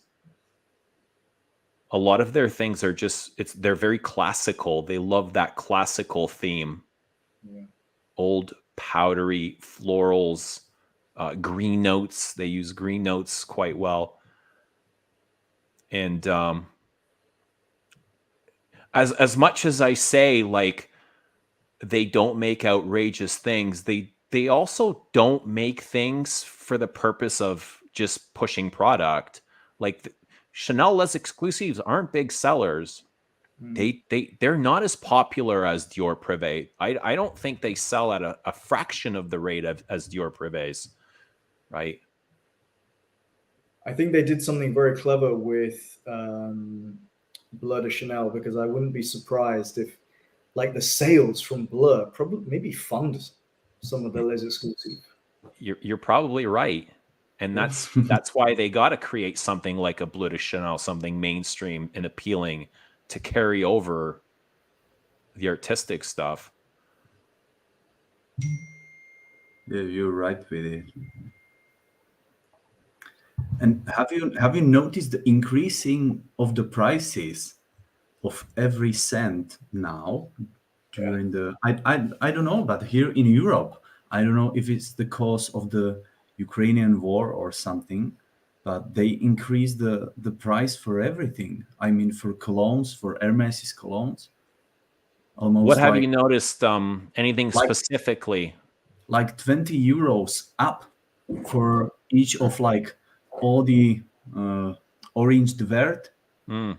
and all the cologne, everything.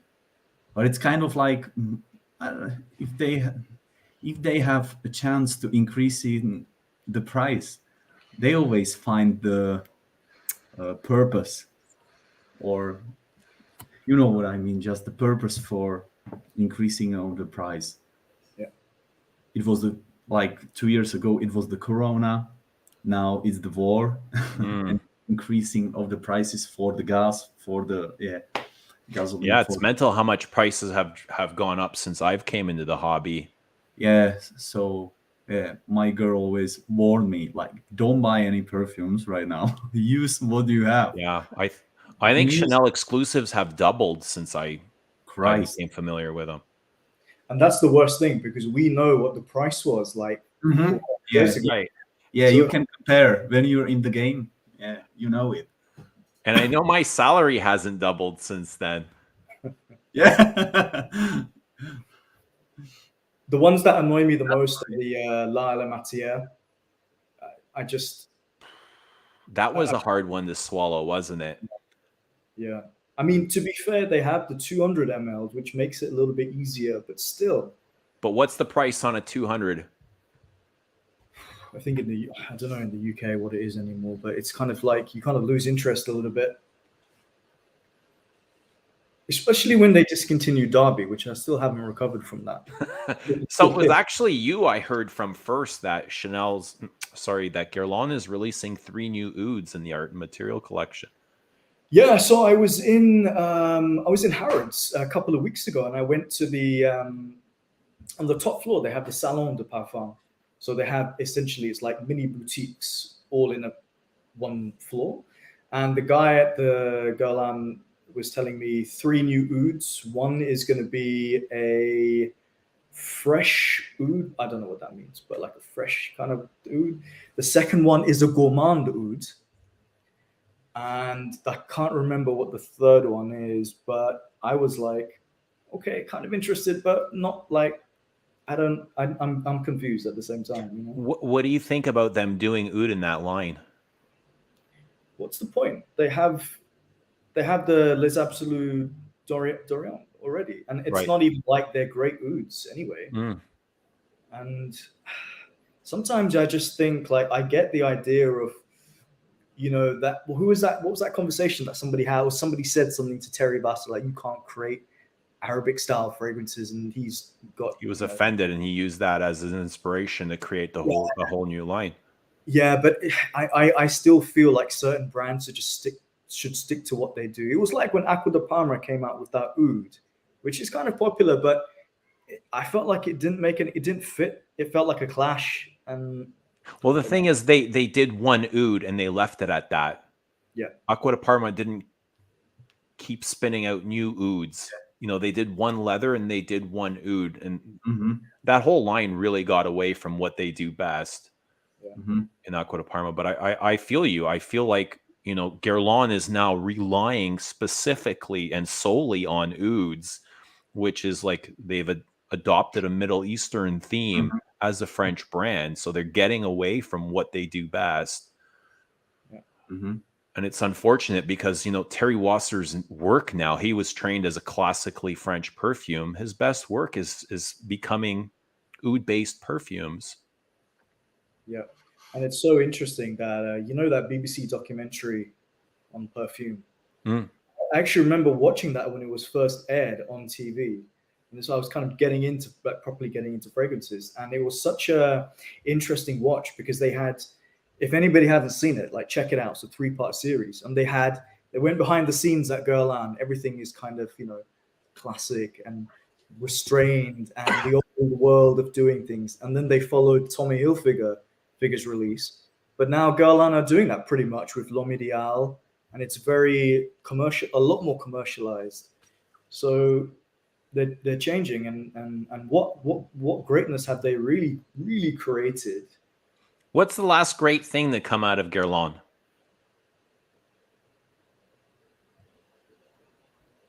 L'instant de Guerlain.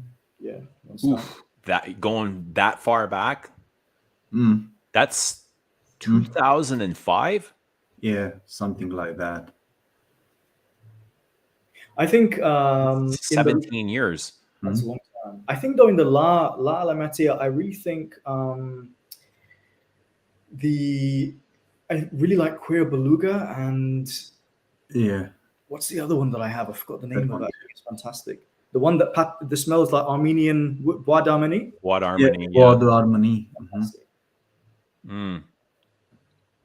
Guys, I'm going to bring on another guest, a first timer here on the channel, and it's good to see you. I'm really excited for this. Everybody give Big Al Manzano a warm welcome. First timer here on the channel. It's good to see you. I'm really excited for this. Everybody. Al, can you mute your YouTube or turn your YouTube off? Because we're hearing the feedback. Can you hear me? I'm really excited for this. Everybody. Al, can you mute your YouTube or turn your YouTube off?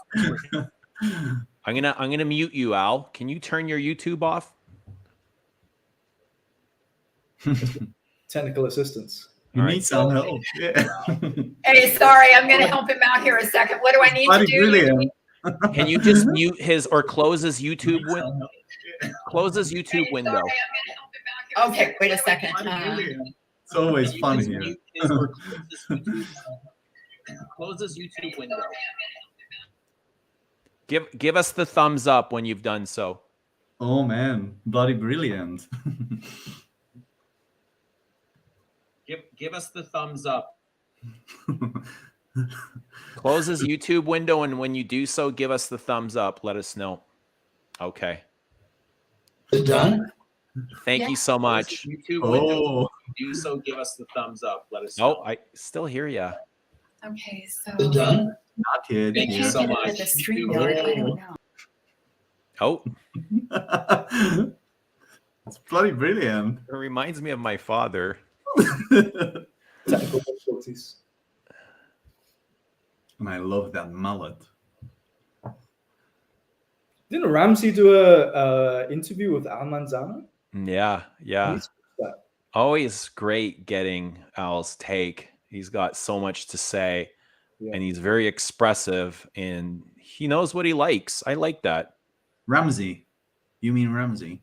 Oh, I'm talking about Al. Al is very expressive. He's very vocal. Everyone that is very opinionated. Yeah. And congratulations, Eugenes, for Les Abstraits. Thank you so much, Milos. Yes. Thank you. We're not done yet. You know, there's still a lot of work to do. There's still a lot of work. And Eugene, will be any possibility to get it? I mean, for Czech Republic and in Central Europe, just to get it over Canada or in some way, or something. I imagine so. I imagine we'll get around any obstacles there are. Yeah, for I sure. imagine we will. Yeah. I don't know how you feel about this, but Chris from Fragmental, he has his Lux Parfum website. So he stocks Zaharov. So maybe, I don't know if that fits with your brand, but it could be an avenue into Europe. I don't know into it. I don't know. I've heard that he has some kind of distributorship. We can look into it. We can look into it. To be honest, I think I'm just going to sell from my website. I don't think I'm. I haven't created very many of these. There's not a whole lot of bottles to put out into the market. So I think the first batch will sell from the website before we go retail, and I'm okay with that. It's not going to be massive. Yeah, that's enough. Unless there's request and demand for it. I'm really not looking for anybody to distribute it right now. The best one. Yeah, I'm okay just carrying it myself. Do you have any targets in mind? I mean, without thinking about it too like business, but is there like a set number you'd like to sell? Do you have that, or is you just want to see how it goes, kind of thing? I have no idea what to expect. I don't know what's going to happen, and I don't really want to put any expectations on it. I just, whatever happens, happens. I'm okay with it. Yeah, right? it's always a limit. Yeah, a limit to. At the beginning, it was just like, let's get this done. Like, let's see what I can produce. It was almost a challenge to myself, You're good. Yeah. Yeah, but I'm confident because I think it's an excellent product. I've spent the last week wearing all of the perfumes, and I'm really happy with them. I think they have very good ability to stand out in the market. Antoine said himself, like, there's nothing like these on the market. So, I'm excited. I'm excited. Yeah. This guy is the only one that I can trust on the whole YouTube. I don't know about that. And then I buy something online, and you will be probably the only one that I buy from the website, because I know you put 1,000% effort, and I know you're picky. That's the thing what I like, and you're not satisfied with anything what is around you. I think there will be I think you'll find a lot of support. I think your sales will be really good, because like watching your content and the engagement and people talking about your brand and sharing on Instagram, you've got a huge, like, you don't even need to have like thousands of people, a few hundred people. That's almost good enough for a start. Yeah. I think you do well. To be honest, like you asked me, any expectations? I want to be able to sell enough where I can go back and start maybe a second project, right? Now, I've put a lot of money into this, and I need to kind of start having some money coming in before I can start something next. And that's another goal of mine. I have some ideas for the next thing, and before I can continue that, or not even continue, start it, I need there's a process before we get there, and it's to start getting some of these bottles out. Brilliant. I wonder with these things, like, on one hand, is it a passion project? On the other hand, are you relying on income? And sometimes I don't know whether people have an idea of which side they really want to be on. You have to be a good manager as well. It's different for everybody. Depends what you want. Some people just want to make a living off of it. To me, it's like, perfume as an art and keeping it as such is important. I like that, and I'd rather put out something meaningful than gain monetarily from it. Of course, I'd like to make money and make a living from it. I'd rather do that than go work a 9-to-5. Absolutely. But that's not the priority. Is to make something that I love and that I stand for and that I would wear myself, and nothing less than that. We've got Al here. I'm going to let him back on. Al, you ready? That's the one. Can you hear me now? Al, that's perfect. You look spectacular. Excellent. Thank you so much. It's good to see you. It's a pleasure for allowing me to be on your channel. I really appreciate it, but you don't know me. Al, the pleasure is all mine. I take great pleasure in having you. I know a little bit about you. I've seen you on some of the streams. I've heard your voice. I know what you stand for. I know your philosophical beliefs on perfume, and I appreciate you very much. Well, thank you so much. Thank you for taking time out of your busy day and joining us. No, I played tennis early this morning. That's what I did. I hear you're like a pro. I used to teach for Dick Gould back in 1986 when I was a young 36-year-old boy. So I was teaching at Stanford in 1986. Okay. So that makes me I'm an old man. But anyway, you look great, Al. You look. Thank great. you so much. Yes, I'm friends with Ramsey. I saw your interview. I watched the interview. And I had done business with a company. I didn't know that Anush was the owner of that company. So I watched your interview with Anush, which was Okay. excellent, Eugene. Excellent. Thank you so much. I love getting to know people, and especially people that we aren't familiar with. Yes, Anuj was a great video. absolutely. Here, let me take out my sunglasses off. I look stupid. Yeah. There. Oh, good. Now I can see. Better. So what are you wearing today? Tell us a little bit of what you're wearing. I'm wearing Kuros. Oof, Okay. fantastic. Okay. And I had purchased it, Eugene, a few times a few years ago, a couple of years ago. This bottle I bought from Anush from Ashante, and I was blown away on the quality of the fragrance in 2022. Everybody's so quiet. No, we're listening. Yeah. I'm like kind of.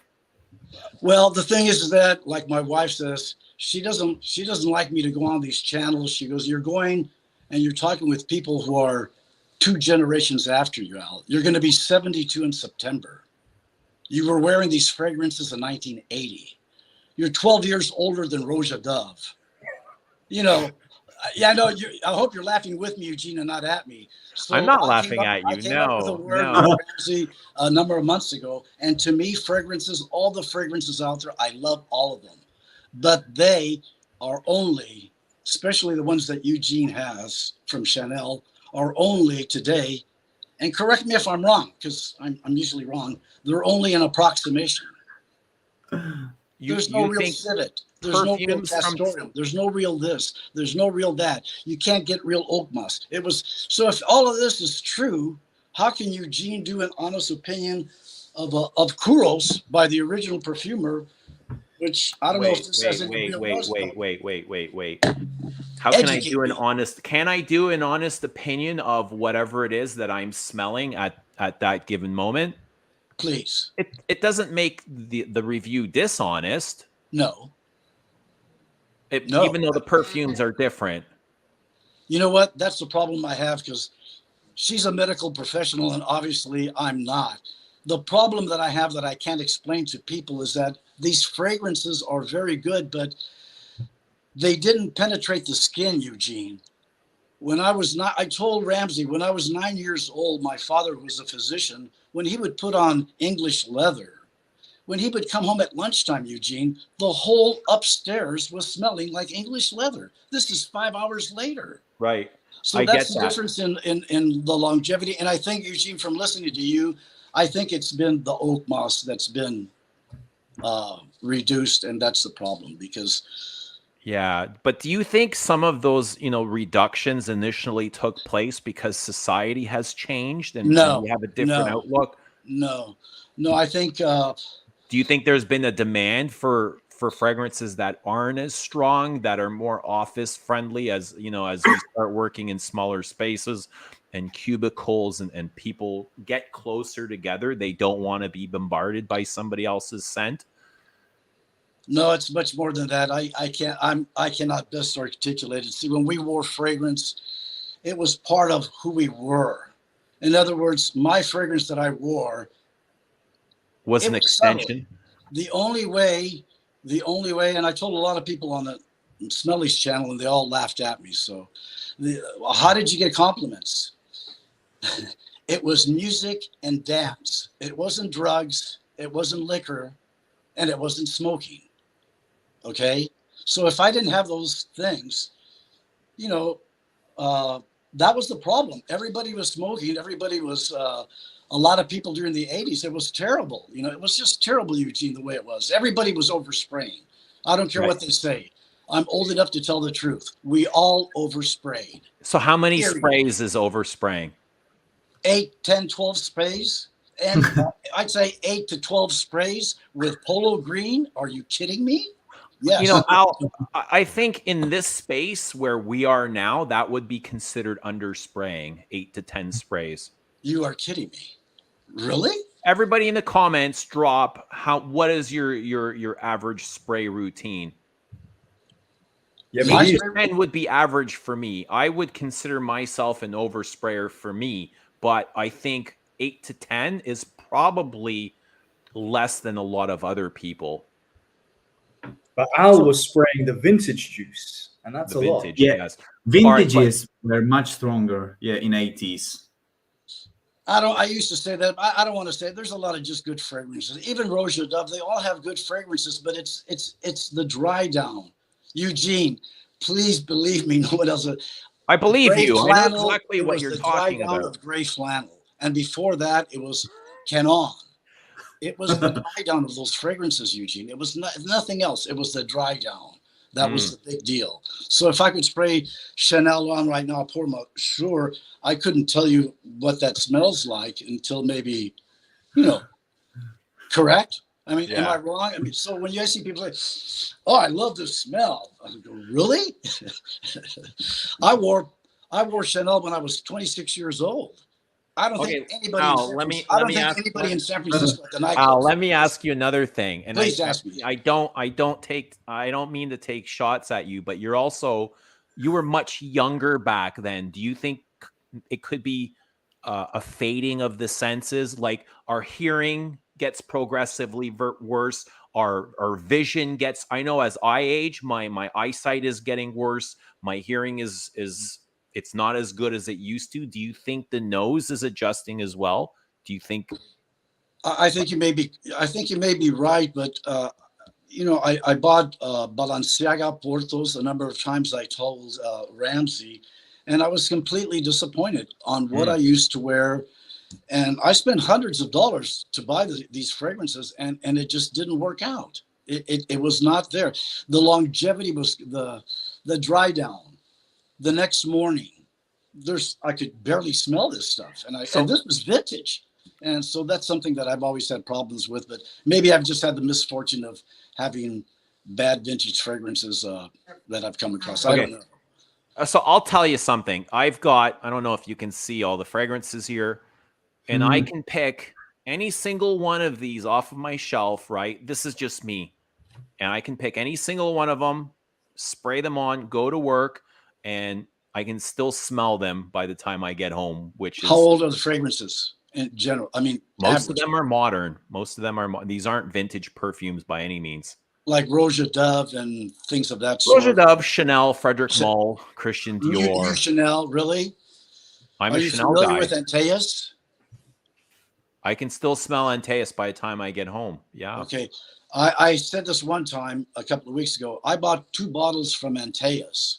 And because I hadn't bought anything from Chanel for years, over 20 years, I said, you know what?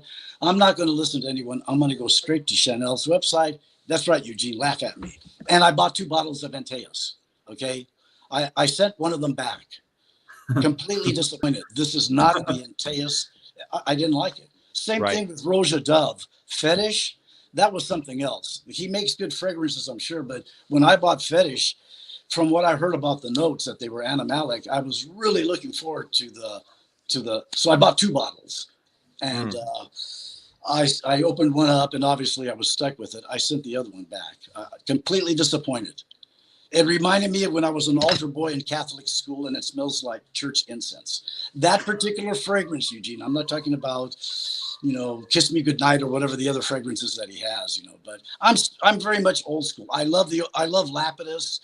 I love gray flannel, Bogarts, stuff like that, but that's because of my age. Maybe some of your younger friends would not even like Lapidus, or maybe, things of that sort, or Asaro, which was big then. Any of you folks like Asaro? Yeah, Azaro, Purim, Lapidus, they're fantastic. Yeah, okay.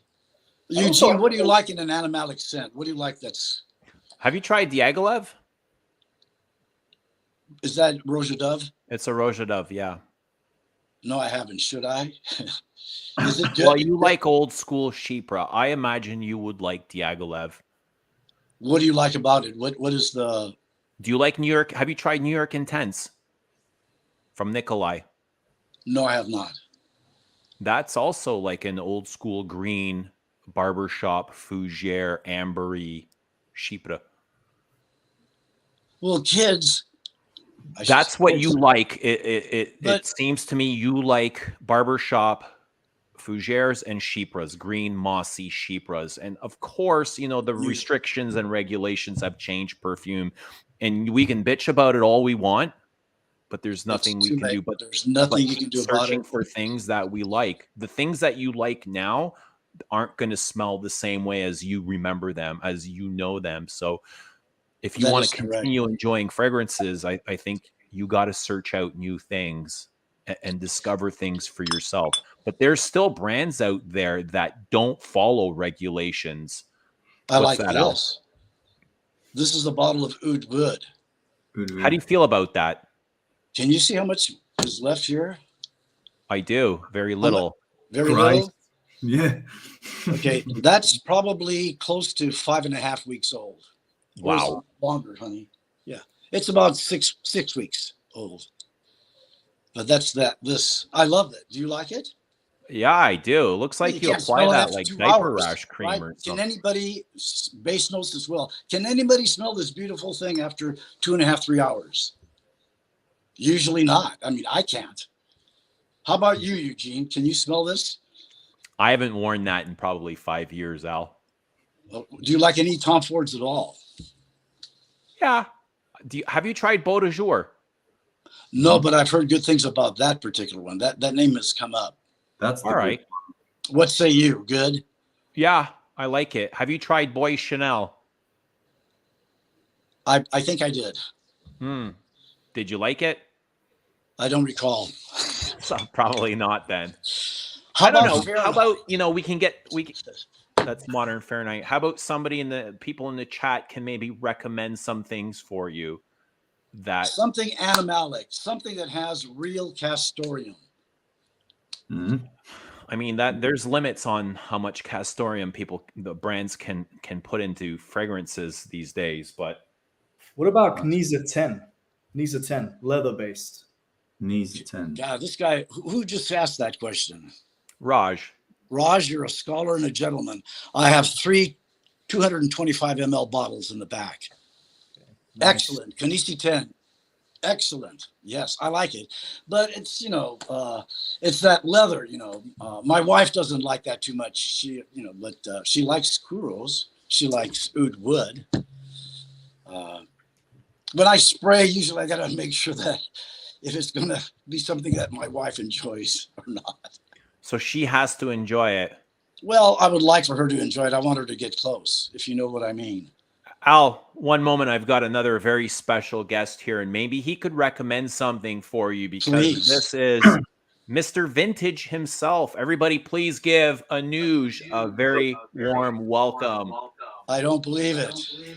Anuj. Gentlemen, can you hear me? 1 second, I put you on mute. Can you turn off your YouTube because I hear Anuj feedback? is on.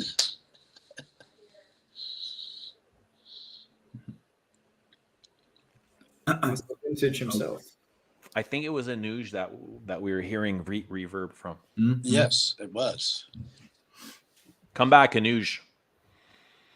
Again, Eugene, great interview with him. I had a blast looking at my wife watched that video with me, if you could believe that. Awesome. You know what, Al? Get in touch with me. Find me somewhere. I don't know if you're on social media. I want to send you some things. Oh, I got a Facebook. Facebook. I'm on Facebook. Okay. Get in touch with me. Do you have a Facebook? I do, but I don't really use it. Okay. Oh, hang on. I put the wrong link there. I'm the same one. Send me an email. All right, there you go, Anuj. But Al, to use that much oud wood, I mean, how much are you spraying per day, and how many every 2 to 3 hours? A lot of oud wood.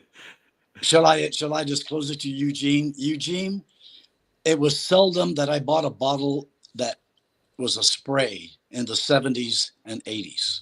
Right. Okay.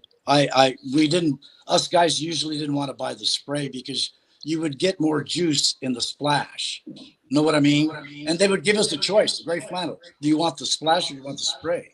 I'd always say, I want the splash. I want more juice. So we splashed it on in our fingers, in our hands, all over us. So when we came in contact with anyone, they would, right? That's why we use that instead of spray. I don't get the spray. Mm-hmm. But that's just me. I don't know. I'm still getting a reverb with Anuj. Yeah. Is that for me? When I mute you, it goes away. Are you on a cell phone? Yeah, on my cell phone. Yeah. I don't know what to do here. Mike V, what should I do? Fortunately, Can I'm a you- moron when it comes to technology. So sorry. Yeah, I'm the same. Me too, Anuj. I'm old. Hi, Yeah, me too. Al, can you send your wife over to Anuja's to correct this?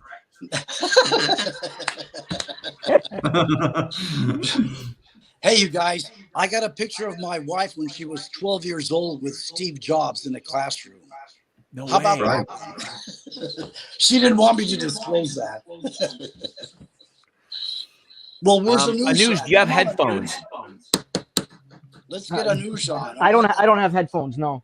Ah, Hang on. I don't know what's happening here. I've muted Anuj, and it goes away. Help! Because I do want to hear from Anuj. yeah, yeah. Can you step further back from the mic, Anuj? Yeah. It's still there. Still. Yeah. Mm. Oh, shit. Headphones will help probably. Yeah, I don't have headphones unfortunately here in the Anuj? office, but yeah. Go buy them somewhere. Hey, Anuj. Yeah. Anuj, it's Al. My wife says to try to go in through Chrome. Oh, okay. So I'll leave them. That's how we got rid of it, but you got to shut down Safari. All right. It actually sounds better now. It went away. I'll drop the link once more. You know what? Al, I have to say this. I was a big fan of the spray bottles. I wasn't a fan of the splash, and I was at Anuj's the other day, and I picked up a bottle of this. That's Francesco Smalto Eau de Toilette. Beautiful, beautiful. I wanted 100 ml because I love the bigger size bottles. I always go for the biggest size, but he didn't have it in spray. And I remember you specifically on Ramsey's channel saying you prefer splash. And I thought, if it's good enough for Al, it's good enough for me. Excellent. So I got the splash. You sold me the splash. Eugene, would you believe that I ran into Smalto, that cologne there, and Molto Smalto when I was teaching tennis in Del Mar, California? I was, I think, almost 40 years old, and I saw that at a store called Ross, and they had them for $7.99 each. I didn't know what it was, and I just picked up a few bottles of that stuff then. So I can't understand. I believe it's 87 or 88, but I thought that was I thought it came out in that year. The Smalto. I saw cheap bottles of that at Ross. That's all I know. I recognize the bottles. Yeah. Yes. One was purple and yeah. Yeah. Great fragrance. I like Yes. I really like this one. Is Anush having any luck? Hopefully we'll see him. There's another one by Smalto called Full Choke. I don't know if you've tried that one, Al. Never heard of that one. Sir, I've never heard of that one. What's it called again? It's got a strange name. It's called Full Choke. I think Pierre Bourdin. Full Choke. Yeah. Okay. It's interesting. I got it, man. It was terrible. Eugene, when does your fragrance come out, Eugene? I want to buy a bottle. I think, they're still in France. I'm having trouble getting them on a ship. That's unacceptable, Eugene. You have to speed it up. It is. I know. Unacceptable. I know. But we're doing our best. I'm talking to people every day. Yeah. And what is going to be the name of the fragrance? Al, you're asking me a lot. So the I'm first, ready. I've already kind of put it out into the universe. The name of the first fragrance is called La Douleur Exquise. La Douleur Exquise. Yeah. From the house of Eugene. it's not from wait a Eugene. minute. I'm having a moment right now. Yeah. Must have been all that ass that I did in the 60s. Oh, that's another story. Never mind. We'd love to hear about that sometime. Oh, no, you wouldn't. Yeah. You heard about the launch of opium. I did. Okay, well, that says it all. Were you there? Were you there for the parties, the boat No, parties? I didn't know Mick Jagger, and I heard that Truman Capote was the captain of the yacht. Did you hear the whole story of that? I heard. I couldn't believe it. would have loved to have been a fly on the wall there. Right. No kidding, man. I mean, my All the God. sex, drugs, and rock and roll that was going on. My God, yes. Shame. All the elites in one place. The music was outstanding. Mm. It was all about music. It was all about music and dance. For me, it was. And fragrance played a big part in that, you know. Mhm. So How do you feel about niche?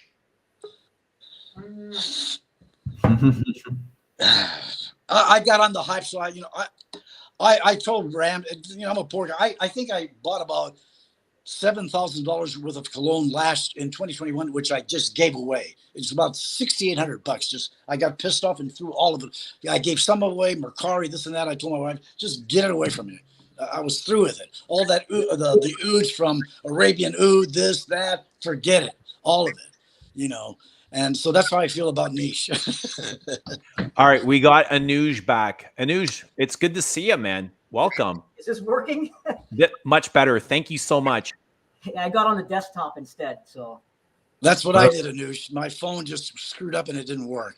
It's brilliant. It's good to see you again. How's everything going? Everything is going well. Nice to see you all. Mr. Manzano, it's a big honor to meet you. Raj, Milo. It's a big honor to meet you, Anush, because Ramsey, Ramsey, a good friend of mine, is a good friend of yours. And he's just, what he told me about you, I was thoroughly impressed. And I didn't know that I was buying from your company. So thank you so much. No, pleasure's mine. Thank you. That's great. So you're amazing, Anush. You're absolutely amazing. How's everyone doing? Good. Good.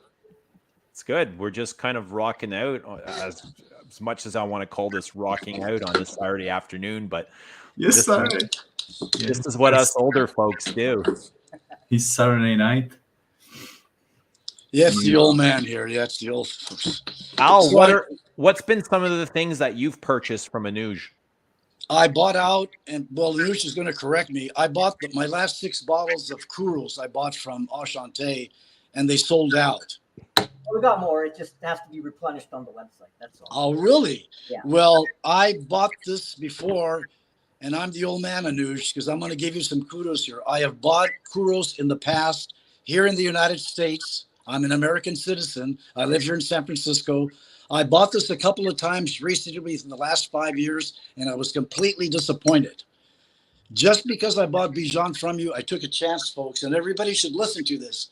And I bought this from Anush, this bottle of Kuros, and I was completely blown away on the quality of the fragrance. But, I mean, just earlier I was listening, so we were talking about the comparisons between, if you take like the old Charles of the Ritz when it had the pissy, yes, in it, and then each iteration thereafter a little bit less and less. And again, I'm not a big nose, but when I smell this modern version of Kuros, it's pretty distinct from those older ones. And then you said that you have, you've been thoroughly disgusted by other fragrances where you've smelled the more modern stuff. In the United States, Kuros in the United States, I have not purchased a bottle that I was. Within a half an hour, I would tell you it was junk. I'm shocked that you actually like this modern version based on some of the others. Like you're talking about Antaeus, where you sent one back. I did. And so, yeah. I mean, when you placed that first order, I thought, oh shit, this guy probably wanted the old vintage, and he's gonna kick my ass for sending this. And then you placed another order after I saw it got delivered. So I thought, okay, so he knows what he wants, but I'm actually really shocked that you like this modern version. Wait a minute. I want to be specific on this particular bottle.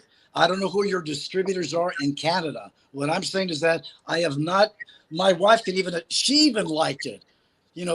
I used to wear Kuros years ago, and this stuff, I mean, it's 2022, and I bought a bottle from you that the ones that I bought here in the U.S. from Fragrance X or whatever, or on Amazon does not compare to this, Anush, at all. The longevity of it, the next day you can still smell this stuff. To be honest, I don't know. I will tell you, the merchandise that I'm selling of that Kuros is the exact same merchandise that Fragrance X is selling in the U.S. This is not something that was sourced locally here from Canada. It's all from the same manufacturing, all same batch, Same distribution channels, all same, everything. all same, coming from one tree. Could it be that a particular company stores it differently than Anuj? I don't know. I'm trying to guess. I don't know. It could be a case where, you know, it just so happens sometimes, you know, you buy a bag of apples from somewhere and you eat one apple and it sucks, and you just say, I'm never buying apples from that grocery store again because you're just so disgusted with it. Okay. Could also be maceration and maturation, and it just needs time and some air for it to develop. But I agree. I don't think you know they purposely make different perfumes for parts of the world. I think everything is made. At one time, yes, but not anymore because it's not cost effective. Why do that? It's not cost effective. And if they did, it's probably the exact same formula. I don't think they have different formulas for different parts of the world. Yeah. Can I ask Anush a question? Sure. Anush, I've purchased a number of bottles from you, splash bottles of Ted Lapidus, and I believe also Bogarts. How come I can purchase splash bottles from Enchanté and I'm not able to purchase splash bottles here in the U.S.? Can you answer that? Well, you probably could if you. I've searched. Did a lot of research and search, but I mean, we've been in business since 1979. So this is what we've been doing. My father started this business and then down to me. So a lot of the merchandise that we have, we've been thoroughly collecting it because this is what we do. I stay in my lane. We try to stay away from, you know, buying every goddamn brand that comes out. So over the years, when there were less retailers competing for these kind of goods, 20, 25 years ago, or even up to 20 years ago, and there were a lot more smaller distributors locally. You didn't just have now 4 or 5 big boys who controlled the market. We had almost 20, 25 local Canadian-owned distributors that only had 2 or 3 brands that they were distributing. And it was much easier in those days to be able to negotiate buying on a larger scale, or when they went belly up, buy everything from them, or if we knew something was going to be discontinued, there weren't 10 other people like me trying to get that merchandise. Maybe I was the only guy in the game, so I'd scoop it up. Then over the years, we've made sure that the number one mandate is if you're going to sell vintage and you're going to sell stuff down the line, you got to make sure that shit is stored properly, temperature controlled, in boxes, as much as possible on a concrete floor, which absorbs, you know, all the coolness, and you just have to look after it. You have to treat it like like it's gold. Anuj, have you noticed like an increase in competition from your earlier days? Yeah, absolutely. Because this thing now, the word vintage doesn't even sound like a word anymore, because that's all you hear is vintage. And it's just like this repetitive shit, right? I mean, but it's there. But, you know, now you can't really, so like someone who, let's say they've been in business, in the fragrance business for like even just 10 years. It's not really feasible for them to say, okay, well, I want to get into the vintage game. Let me go find some vintage Shalimar, vintage girl. You're not going to find it. Either you had it from before and you were in the game, or it's not. Now, retailers like myself, but that are newer, they just want to try and find something, you know, a flanker that's been discontinued, and that's their version of vintage. You know. Well, I have one other thing. How about packaging? In other words, what you're saying, and I'm not doubting your words. What's packaged in Canada? In other words, the bottles, of course, that I received from you, they're all cellophane wrapped. Why are they cellophane wrapped? That's how the manufacturer decides to create their product. Okay, right there, Anush. If the same manufacturer delivers this to Anush and Enchanté in Canada, how come they've never delivered those type of packages to Fragrance X in the United States? If it's the same manufacturer, Again, from what I know, I'm under the assumption that it's the same merchandise. If it's not, then it's a surprise to me.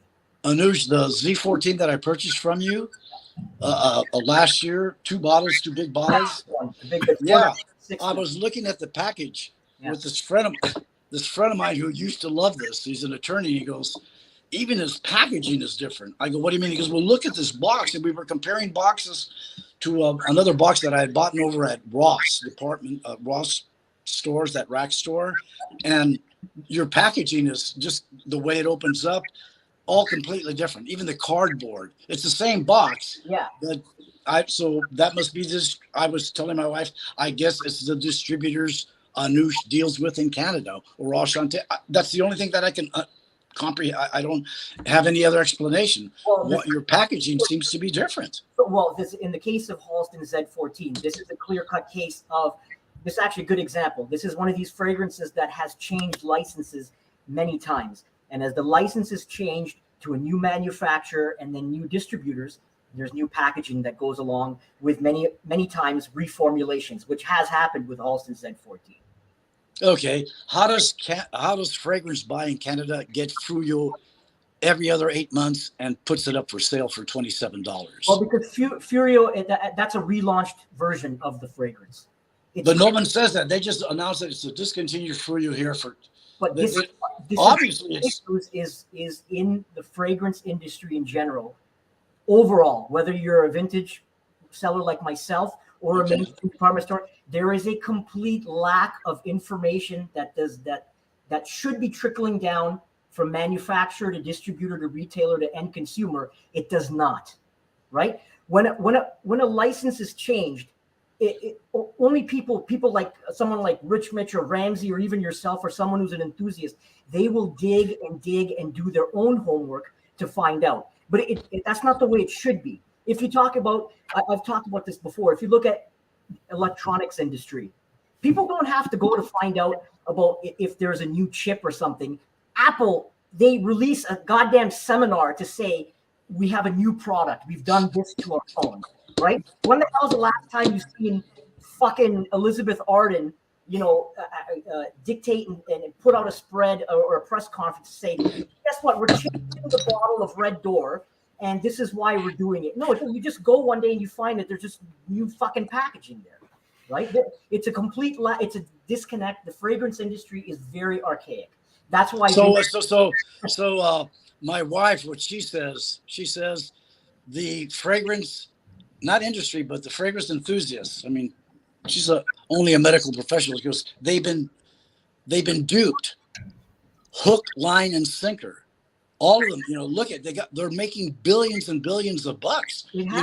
I mean, right now, like what you say, Fruyo, for example. Well, how about Giorgio of Beverly Hills? Yes. I can buy it for $20 at Fragrance X. Yes. Well, come on, Anoush, you're the scholar. That fucking bottle sold for $150 on Rodeo Drive when I was 31 years old in Beverly Hills. You're going to tell me that $150 an ounce at that time, that's what it was, is the same shit they have for $20? Well, has the same name. We know it's not the same. But it's the same name. It's the same brand, right? Of course it is. Because somebody has acquired that name, right? It's been a big thing in the last 30 years where I'll give you a name of a company. Well, actually, I'm not going to name them. But what they've done over the last 30 years, they're an American company, and their mandate has been to scoop up the licenses of not really well-known fragrances, but like more often, like things like Nicole Miller, Laura Ashley. Yes, I got you. Really? And they just scoop them up. They scoop them up, and then they just put them out. In most cases, when they're buying the name for the license, that includes their entitlement to use the original packaging and the original bottle style if they want to. And that's where so we talk about Giorgio for Men by Giorgio Beverly Hills. You look at it, what you're buying today, that's like $20-25. If you look at it from a distance, you think it looks identical to what was. Yeah, of course. But as we know, it's not the same because of course it's different, right? We know that, but that's how the fragrance industry works, and it doesn't just not just the manufacturers. They're not the only ones that need to be on the hook. All of us who are buying and selling need to be responsible. It's the manufacturer's responsibility. It should be the distributor's responsibility. Then my responsibility, in educating the end consumer. But this doesn't happen. So the example I gave of Nicole Miller, they had their original ladies fragrance that came in the black packaging called Nicole Miller for Women.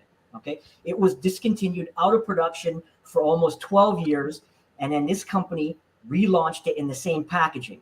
So I had one of my old customers, who this lady in the U.S., she's an eBay seller. She buys from me from time to time and will resell on eBay. She got duped by a wholesaler in the U.S. who said, we've acquired some Nicole Miller vintage. We've only got about 67 bottles, and he ripped her right off. And she sent me pictures, and I was like, this is not the old shit. I said, you got duped. I said, all you had to do was pick up the phone and call good old Mr. Patel, and I would have told you what's what. But you got duped, and she spent like $2,500 on like 60 bottles of this shit. And I think it took her I think she's probably still sitting on some of it. Yeah, so distributorship. So Anush, so there are some distributorships that bottle the juice, or no? I'm trying to understand that. Distributors literally only do that. They just distribute. Like, logistically, they will store stuff in a giant warehouse and sell to end retail.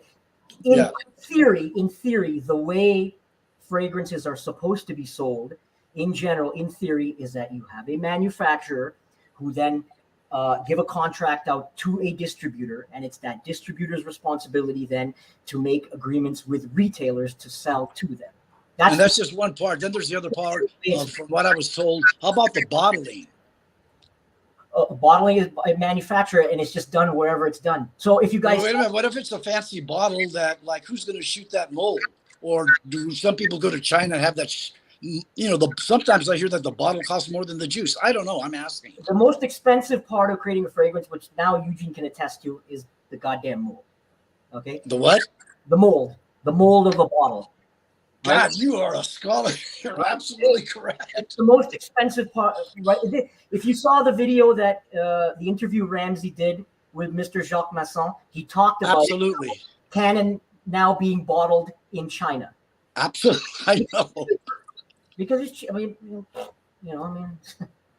I almost started crying because I just remembered, hey, Al, you're 71 years old. So what? Well, you've been talking about Portos, Balenciaga. You were using Canon for a number of years. I used to collect the bottle tops of that, of the bottle, right? So when I heard that the guy from Canon speaking with Ramsey, I practically went into tears. I can't believe it, man. No wonder it smells like shit. Well, this is the way of the world now. This is how it is, and it's not going to change. It's probably only going to get worse. Well, what can we do? Maybe go on ahead. I don't think brands are out necessarily to trick us or dupe us, but they've got to stick to regulations and make changes as we go along. Yeah. And it's just that this information isn't recorded or available. It's up to us, really. Well, I know why it isn't. There's a simple reason why all this is. You don't have to be with Apple. It's called marketing. It's all marketing at the end of the day. It's marketing. It's all marketing and it's all hype. Well, a lot of those vintages, they're discontinued, and there's no like the brands don't market these themselves. But they were on for a number of years. I mean, years. Yeah. Well, yeah, we're talking about fragrances that are 30 or 40 years old, and in order to keep producing them, they have to stay up to date. They can't keep producing, like, we don't make cars the same way as we did 40 years ago. You don't see steel bumpers anymore. Inside of that plastic frame is styrofoam. Right? You don't get a steel bumper. When have you last time you seen a steel bumper on a car? Yes, when I was a little boy. That's the oak moss of cars. It's a steel bumper. I respect the brands that when they know that they cannot replicate the scent as they used to, they just discontinue it rather than just continuously sending out watered down versions. That would be the ideal thing to do. Discontinue it. Like they did with Balenciaga and Portos, it was discontinued, which actually broke my heart. And that's something that I never see people review. I told that to Ramsey. I've seldom seen that fragrance. I don't think I've ever seen anybody do a decent review of that particular. And it was just one of the 3 sheepers from Balenciaga. But it was just my signature scent that I had. But it was the Castorian. But that's old school stuff. It's not what people like now. Hey, Al, have you ever thought about reviewing it yourself? You've got a great voice. You've got a lot of experience. You have a passion for fragrance. Why don't you, record a video and upload it yourself? I'm sure Anush would love to Eugene, hear. I want to tell you something, just very briefly, and we'll talk about it some other time. Do you remember the actor James Caan? He played Sonny in The Godfather. Yep. I met him. On a Hollywood set. And we were taught how to shave together when I was 28 years old.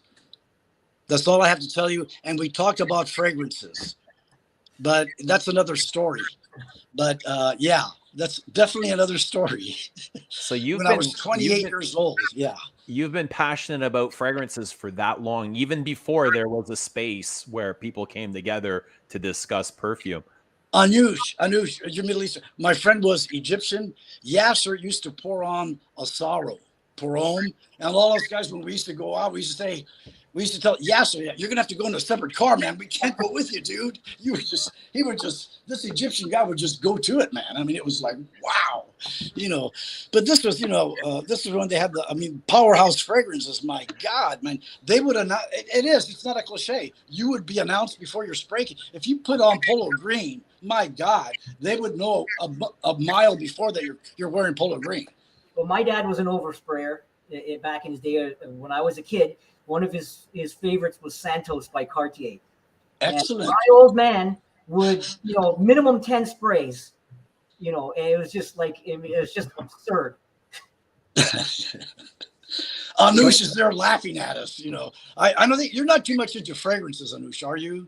I'm into fragrances in terms of as a business. I'm very passionate about, that's why one thing that I get along very well with Ramsey about. Ramsey is also like me, very passionate about, we love to know about license changes, distributor changes, ownership changes. That kind of stuff fascinates me, which not just fascinates me, kind of have to, because if I'm going around, trying to sell vintage stuff, you kind of have to know your shit, right? Otherwise, what are we doing here, right? Yeah, I didn't know the note breakdowns, but when I would run into fragrances that you sell, I didn't know when they reformulated everything. I was always disappointed and never understood why. What happened to the fragrance? And I never knew about reformulation. I love Eugene Streams, Ramsey's, Riches, and everybody in the communities, because I get to learn about stuff that I don't know, which is, I'm not a nose guy. Or earlier you were showing the wonderful bottle of that Celine that you have, Eugene, right, with that wicked cap. I know the brand Celine. I've heard of it. I know it, but I don't know jack shit about the fragrances and stuff, right? Because that's not my thing. So when I come on a stream and you guys start discussing these things that I don't know, I get to learn something new. It's part of the business. It's not what I do, but it fascinates me. So that's how I learn. That's right. Get the clipboard out. You get the clipboard out. You, Anush. Hey, all the rich guys that Al knows, they love these fragrances. Write down the fragrances, Anush. They like this. They like Bellamy. Write them down, baby. It sounds like, Al, what you're yearning for is the projection that these vintages fragrances gave you. No, right? I don't think so. I disagree. I disagree in the word projection, and I completely disagree in the word sealage. We never had that, Anush and all you guys. That was never a discussion. It was never an issue. This seal, you didn't want to have something smelling. Of course, the better fragrances like what Eugene likes, Chanel, you didn't have to put a lot of that stuff on. It was very subtle, but people could detect Chanel with, but you'd have to be in close proximity. This thing of, that's the way I feel about it. I think that the fragrances were all good, but they were pretty potent. I think what Al's looking for is rich perfumes that had something to say. Well, Chanel was considered the top of the line, and also, Chanel and Christian Dior they were at City of Paris, where I used to buy, and yeah, they were the big guys. I never saw Bogart at the department stores ever. I never saw those fragrances. What's your favorite? What's your number one favorite fragrance of all time? Excuse me? What's your favorite fragrance of all time? Unequivocally, Portos by Balenciaga, which came out. It was launched in 1980. Definitely. Anush is going to get a huge surge in Portos sales right now. Yeah, Anush. I wanted to ask Anush. Anush, did your father did he ever communicate with anybody from a perfumery called Jacqueline's in San Francisco? They were established in 1976, I think. Did you ever hear of Jacqueline's? Nope. Okay, just wondering. Yeah. That was just a small perfumery, but okay, they carried. In those days, the world wasn't as small, so everything was more about local, and then you couldn't, if there was something like a smaller brand, you would only learn about it when you were told by another company, or if there was some information that was publicly made out. It's not like today where you can just, the world is so small. Sitting here in my warehouse in Toronto, I can know about, niche perfumeries in Hong Kong or smaller if I want to. I mean, that's how small the world is now, right? So, but back in those days, it was hard to, get proper free flow of information on a timely basis. Anuj, Al seems like he's really disappointed with what's going on in the market. Is there anything that you could recommend or suggest to him? If the day ever comes that I need to recommend something, is there anything that you could recommend or suggest to him? King Koros, please mic your YouTube. Oh, you okay? I'm not sure who that was. Well, I think that just especially that one interview that Mr. Manzano that you had with Ramsey, I think you've seen it all, you've smelt it all, you've done it all. There is nothing that anyone like me could ever tell you need to try this. Like unequivocally, no way. Yeah, plus it's well, you're a businessman, but you have to know it's also personal. It's body chemistry. Absolutely. I mean, I really like this, and I give it to Anuj, and you might say, "Listen, man, that smells like a dead horse. I hate that." So it's also what you're saying. It's subjective. Well, everything is associated with a memory. That's part of the whole. To me, that's my problem. Yeah, it's big time. Right? Yeah. You smell like. It sounds funny, but the two first fragrances that my dad ever threw in my face as a kid and said, "Here, these are yours since you want to pretend to be me," was Tabac by Moore and Wertz and Zizany. Right? This is when I was 6 years old. 6 years old, and I'm love your daddy. Love your daddy. Right? I mean, even to this day, when I'm walking around the warehouse and if I see something, some old product, even if all I have left is just an aftershave balm and the juice has been sold out long ago, it clicks back a memory of where I bought it from. Or I'll go home and I'll sit down with my dad and I'll say, "Do you remember where you first bought this from or who your sales rep was?" And then we start going down memory lane to see, this sales rep was working with Chanel or with this company, and then they moved on and became an executive vice president somewhere. It's just all these stories about, or we bought this from this company for the first time and established a rapport with them, or we bought this from this one company and never did business with them again, and just all these, fun stories, When he talked to the Canon, that fragrance Canon, I completely forgot about those 6-7 years that I wore that. My memory was completely removed. I used to wear this fragrance all the time, but I didn't remember it until it came up in some Ramsey channel. Yeah. And I said, my wife thought I was nuts. And I go, "I used to collect this." She goes, "What are you talking about?" I thought you were talking about Portos and gray flannel. I go, no. When I was younger, I used to buy this stuff, but I didn't remember that, so. Yeah, it had its day where it was such a bloody popular fragrance. And then one of the things that Mr. Masson said is that the time the realization just came to him that the tastes have changed, the game has changed. And he said, he didn't want his company to just have Canon go into the dirt. So at that time, he thought the best thing for it is to sell the license. God forbid, he didn't know what was going to happen to it, and it broke his heart. It sure did. His aim was, let's do something just to keep the Canon legacy going, right? He was a little bit more hopeful, maybe a little bit more naive that it would continue like that, but that's how the world works now. No, it's money. It's a dollar. It's yeah. Anuj, do you think in the future people are going to be the way we're talking about vintages from like 20, 30 years ago? Do you think people are going to be talking about 20, 30 years in the future of vintage Bleu de Chanel? Yeah, great question. That's a great question. Somebody asked that question once, and I firmly believe absolutely not. This is just my personal opinion for a couple of reasons. One is that we're already in the age of synthetics and reformulations. So there was a cutoff point as to where a lot of these more older natural ingredients are just no longer available. So now we're like in this world of synthetics. So it's basically the talk of vintage is going to be synthetic to synthetic. Not now. When we talk about a vintage like Kuros, it's a modern formulation which is with synthetic ingredients. But when we say vintage and we're comparing it with nostalgia to something that was its original use by Charles of the Ritz, it was with natural civet. Whereas Yes.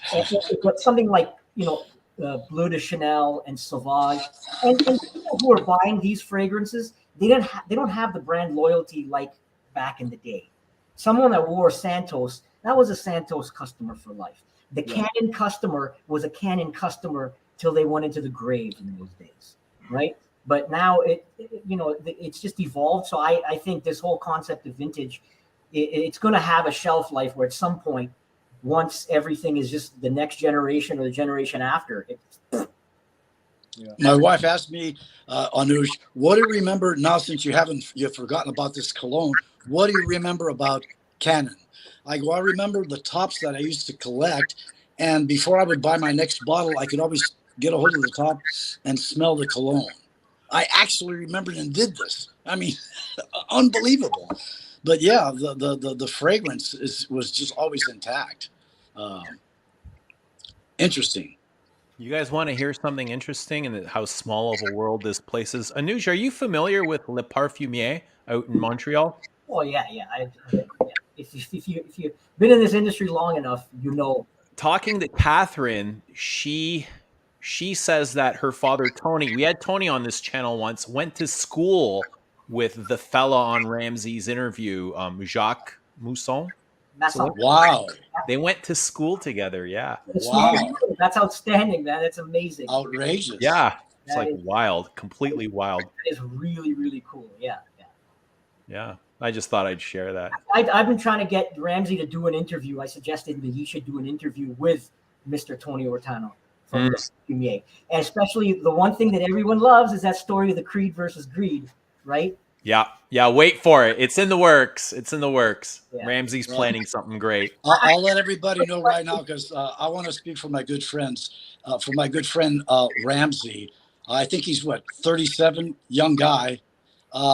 This guy has hit it out of the ballpark. I've never seen anybody do his information. Everything is so informative, and he doesn't deviate. He stays right on subject. He talks about fragrances, the history, and that's what and he does an excellent job. I'm sure Anush would agree. Oh, he's a young man with an old soul. I'm telling you, when I hear him talk, I go, this guy sounds like he should be my age. Why is he starts talking about Kuros like he knows the guy. It's crazy, man. But yeah, he is exceptionally a very informative guy, and he's just a good communicator. Absolutely. I have a question, Raj. I want to throw it back to you. You asked me about the vintage in the future or whatever. What do you think? Yeah, I don't think so. I can't see it. I don't think the passion is there from some people to how attached are people really to their favorite fragrance as maybe Kuros or whatever. I still think though that reformulations are still happening. So I still think as even certain maybe synthetics are discontinued, I don't know. I mean, is that going to happen? There probably will be a market. I just don't think it's going to be as huge. Yeah, I just think we're about to hit a level peak for this vintage thing in the next 5 to 10 years, and then it's but from a business perspective, Anush, your business is going to keep on growing because the market is going to go to they're going to go from 30 or 40 billion to it's growing. The perfume market is growing. Your business is, from what I've heard, and correct me if I'm wrong. Yes and no, because there's going to come a point in the near future, maybe not near future because of the amount of vast stock that we have, but there will come a point where I'll just be like, I'm tapped out. I got nothing for you. Anuj, do you not feel like we've already hit the peak for vintage? Do you think it's going to the demand will get higher? No. What I mean is I think we're just at this high level right now. It's going to stay for a while, but I don't think it's just going to go any crazier than it already has. So in all your years, have you ever seen anything like this? No. But everything is it's apples to oranges. There was a point in time when fragrances like CK1 came out. When Le Mal Jean-Paul Gaultier came out, Poison by Christy, these were game-changing, groundbreaking fragrances that sold like nothing before them. You know, like before them, you'd have to go back to things like Halston, L'air du Temps, Opium, you know, of course, any of the Chanels. But then, you know, like some of these Acqua di Gio by Giorgio Armani, right? At that time, so, you know, you saw people going nuts and with the same kind of thing where it hits a peak and then it just dips. So this is just another, you know, one of these tidal waves like that. Same. Mm. Do you think everybody's in this business is you know, they're getting a piece of the pie? Everybody kind of like on your platform. Do you think they're all seeing the kind of like reaping the rewards? Those who have been in business long enough, yes. Those who have not, those who have not been in business long enough to have had the ability to acquire a lot of these older products, then no, they can try. They can try, but the only thing they're going to be talking about vintage is like a fucking flanker from Escada or something. It's going to be their version of a vintage. If you've only been in business for like 10 years or less, where are you going to get something like Halston Z14 from? Like, it's just not around anymore, right? Either you know, like you have it or you don't. Right. All right. There you go. Gentlemen, I'm going to have to leave you now.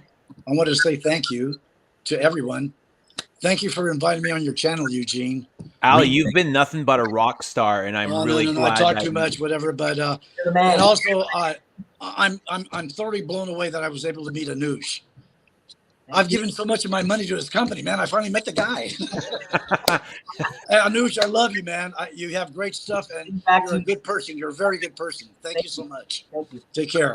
Thanks, Al, so much. Come back anytime. Would love to see you. What a great guy. What a rock star. Yeah. He's amazing. Anush, you're kind of like another rock star here amongst us. Yeah. People love you. I mean, you've got a great product. You've got a great service. And I hear nothing but great things. I've never hear any complaints. And if so, I think you're the type of guy that would be very quick in correcting anything that... I try to as much as possible, but, you know, you can't please all of the people all the time, right? You can only please some of the people some of the time.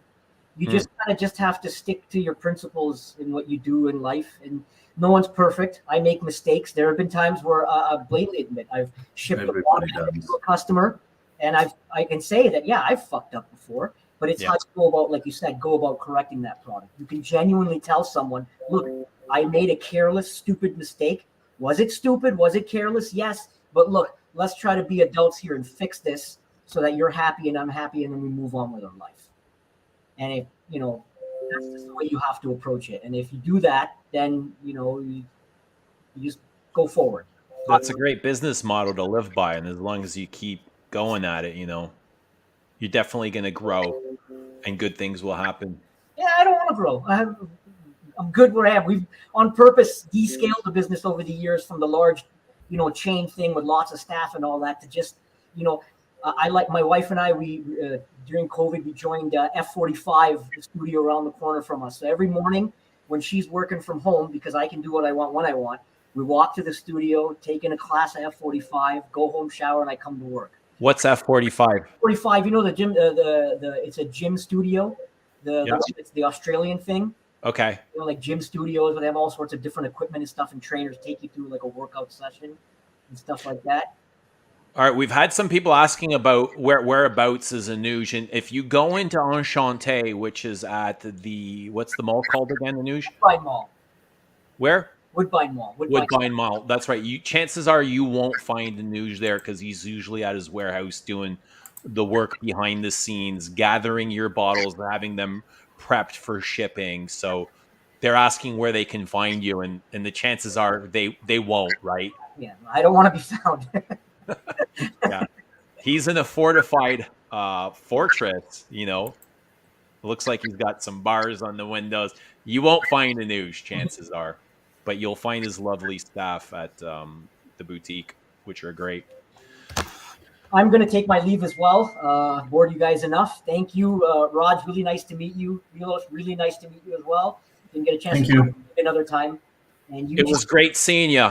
You're always welcome back here, and thanks for sharing your time. We appreciate it. No, absolutely. All right, Have guys. a great weekend, Anuj. Be safe. And with Bye now. that, I've got to run. I've got things to do. Some things Sure. are coming up for me. Raj, good seeing you. Thank you so much for making an appearance. Thanks for having me on. Yeah, it's been great. Take care. You're always welcome back. Milos, thank you. My pleasure. Thank you. I look forward to seeing you smash those drums some more and taking that as far as you can. That's my wish for you. But everybody in the chat, thanks so much for being here. We love you. We will talk to you Thank very you. soon. Everybody have a great weekend.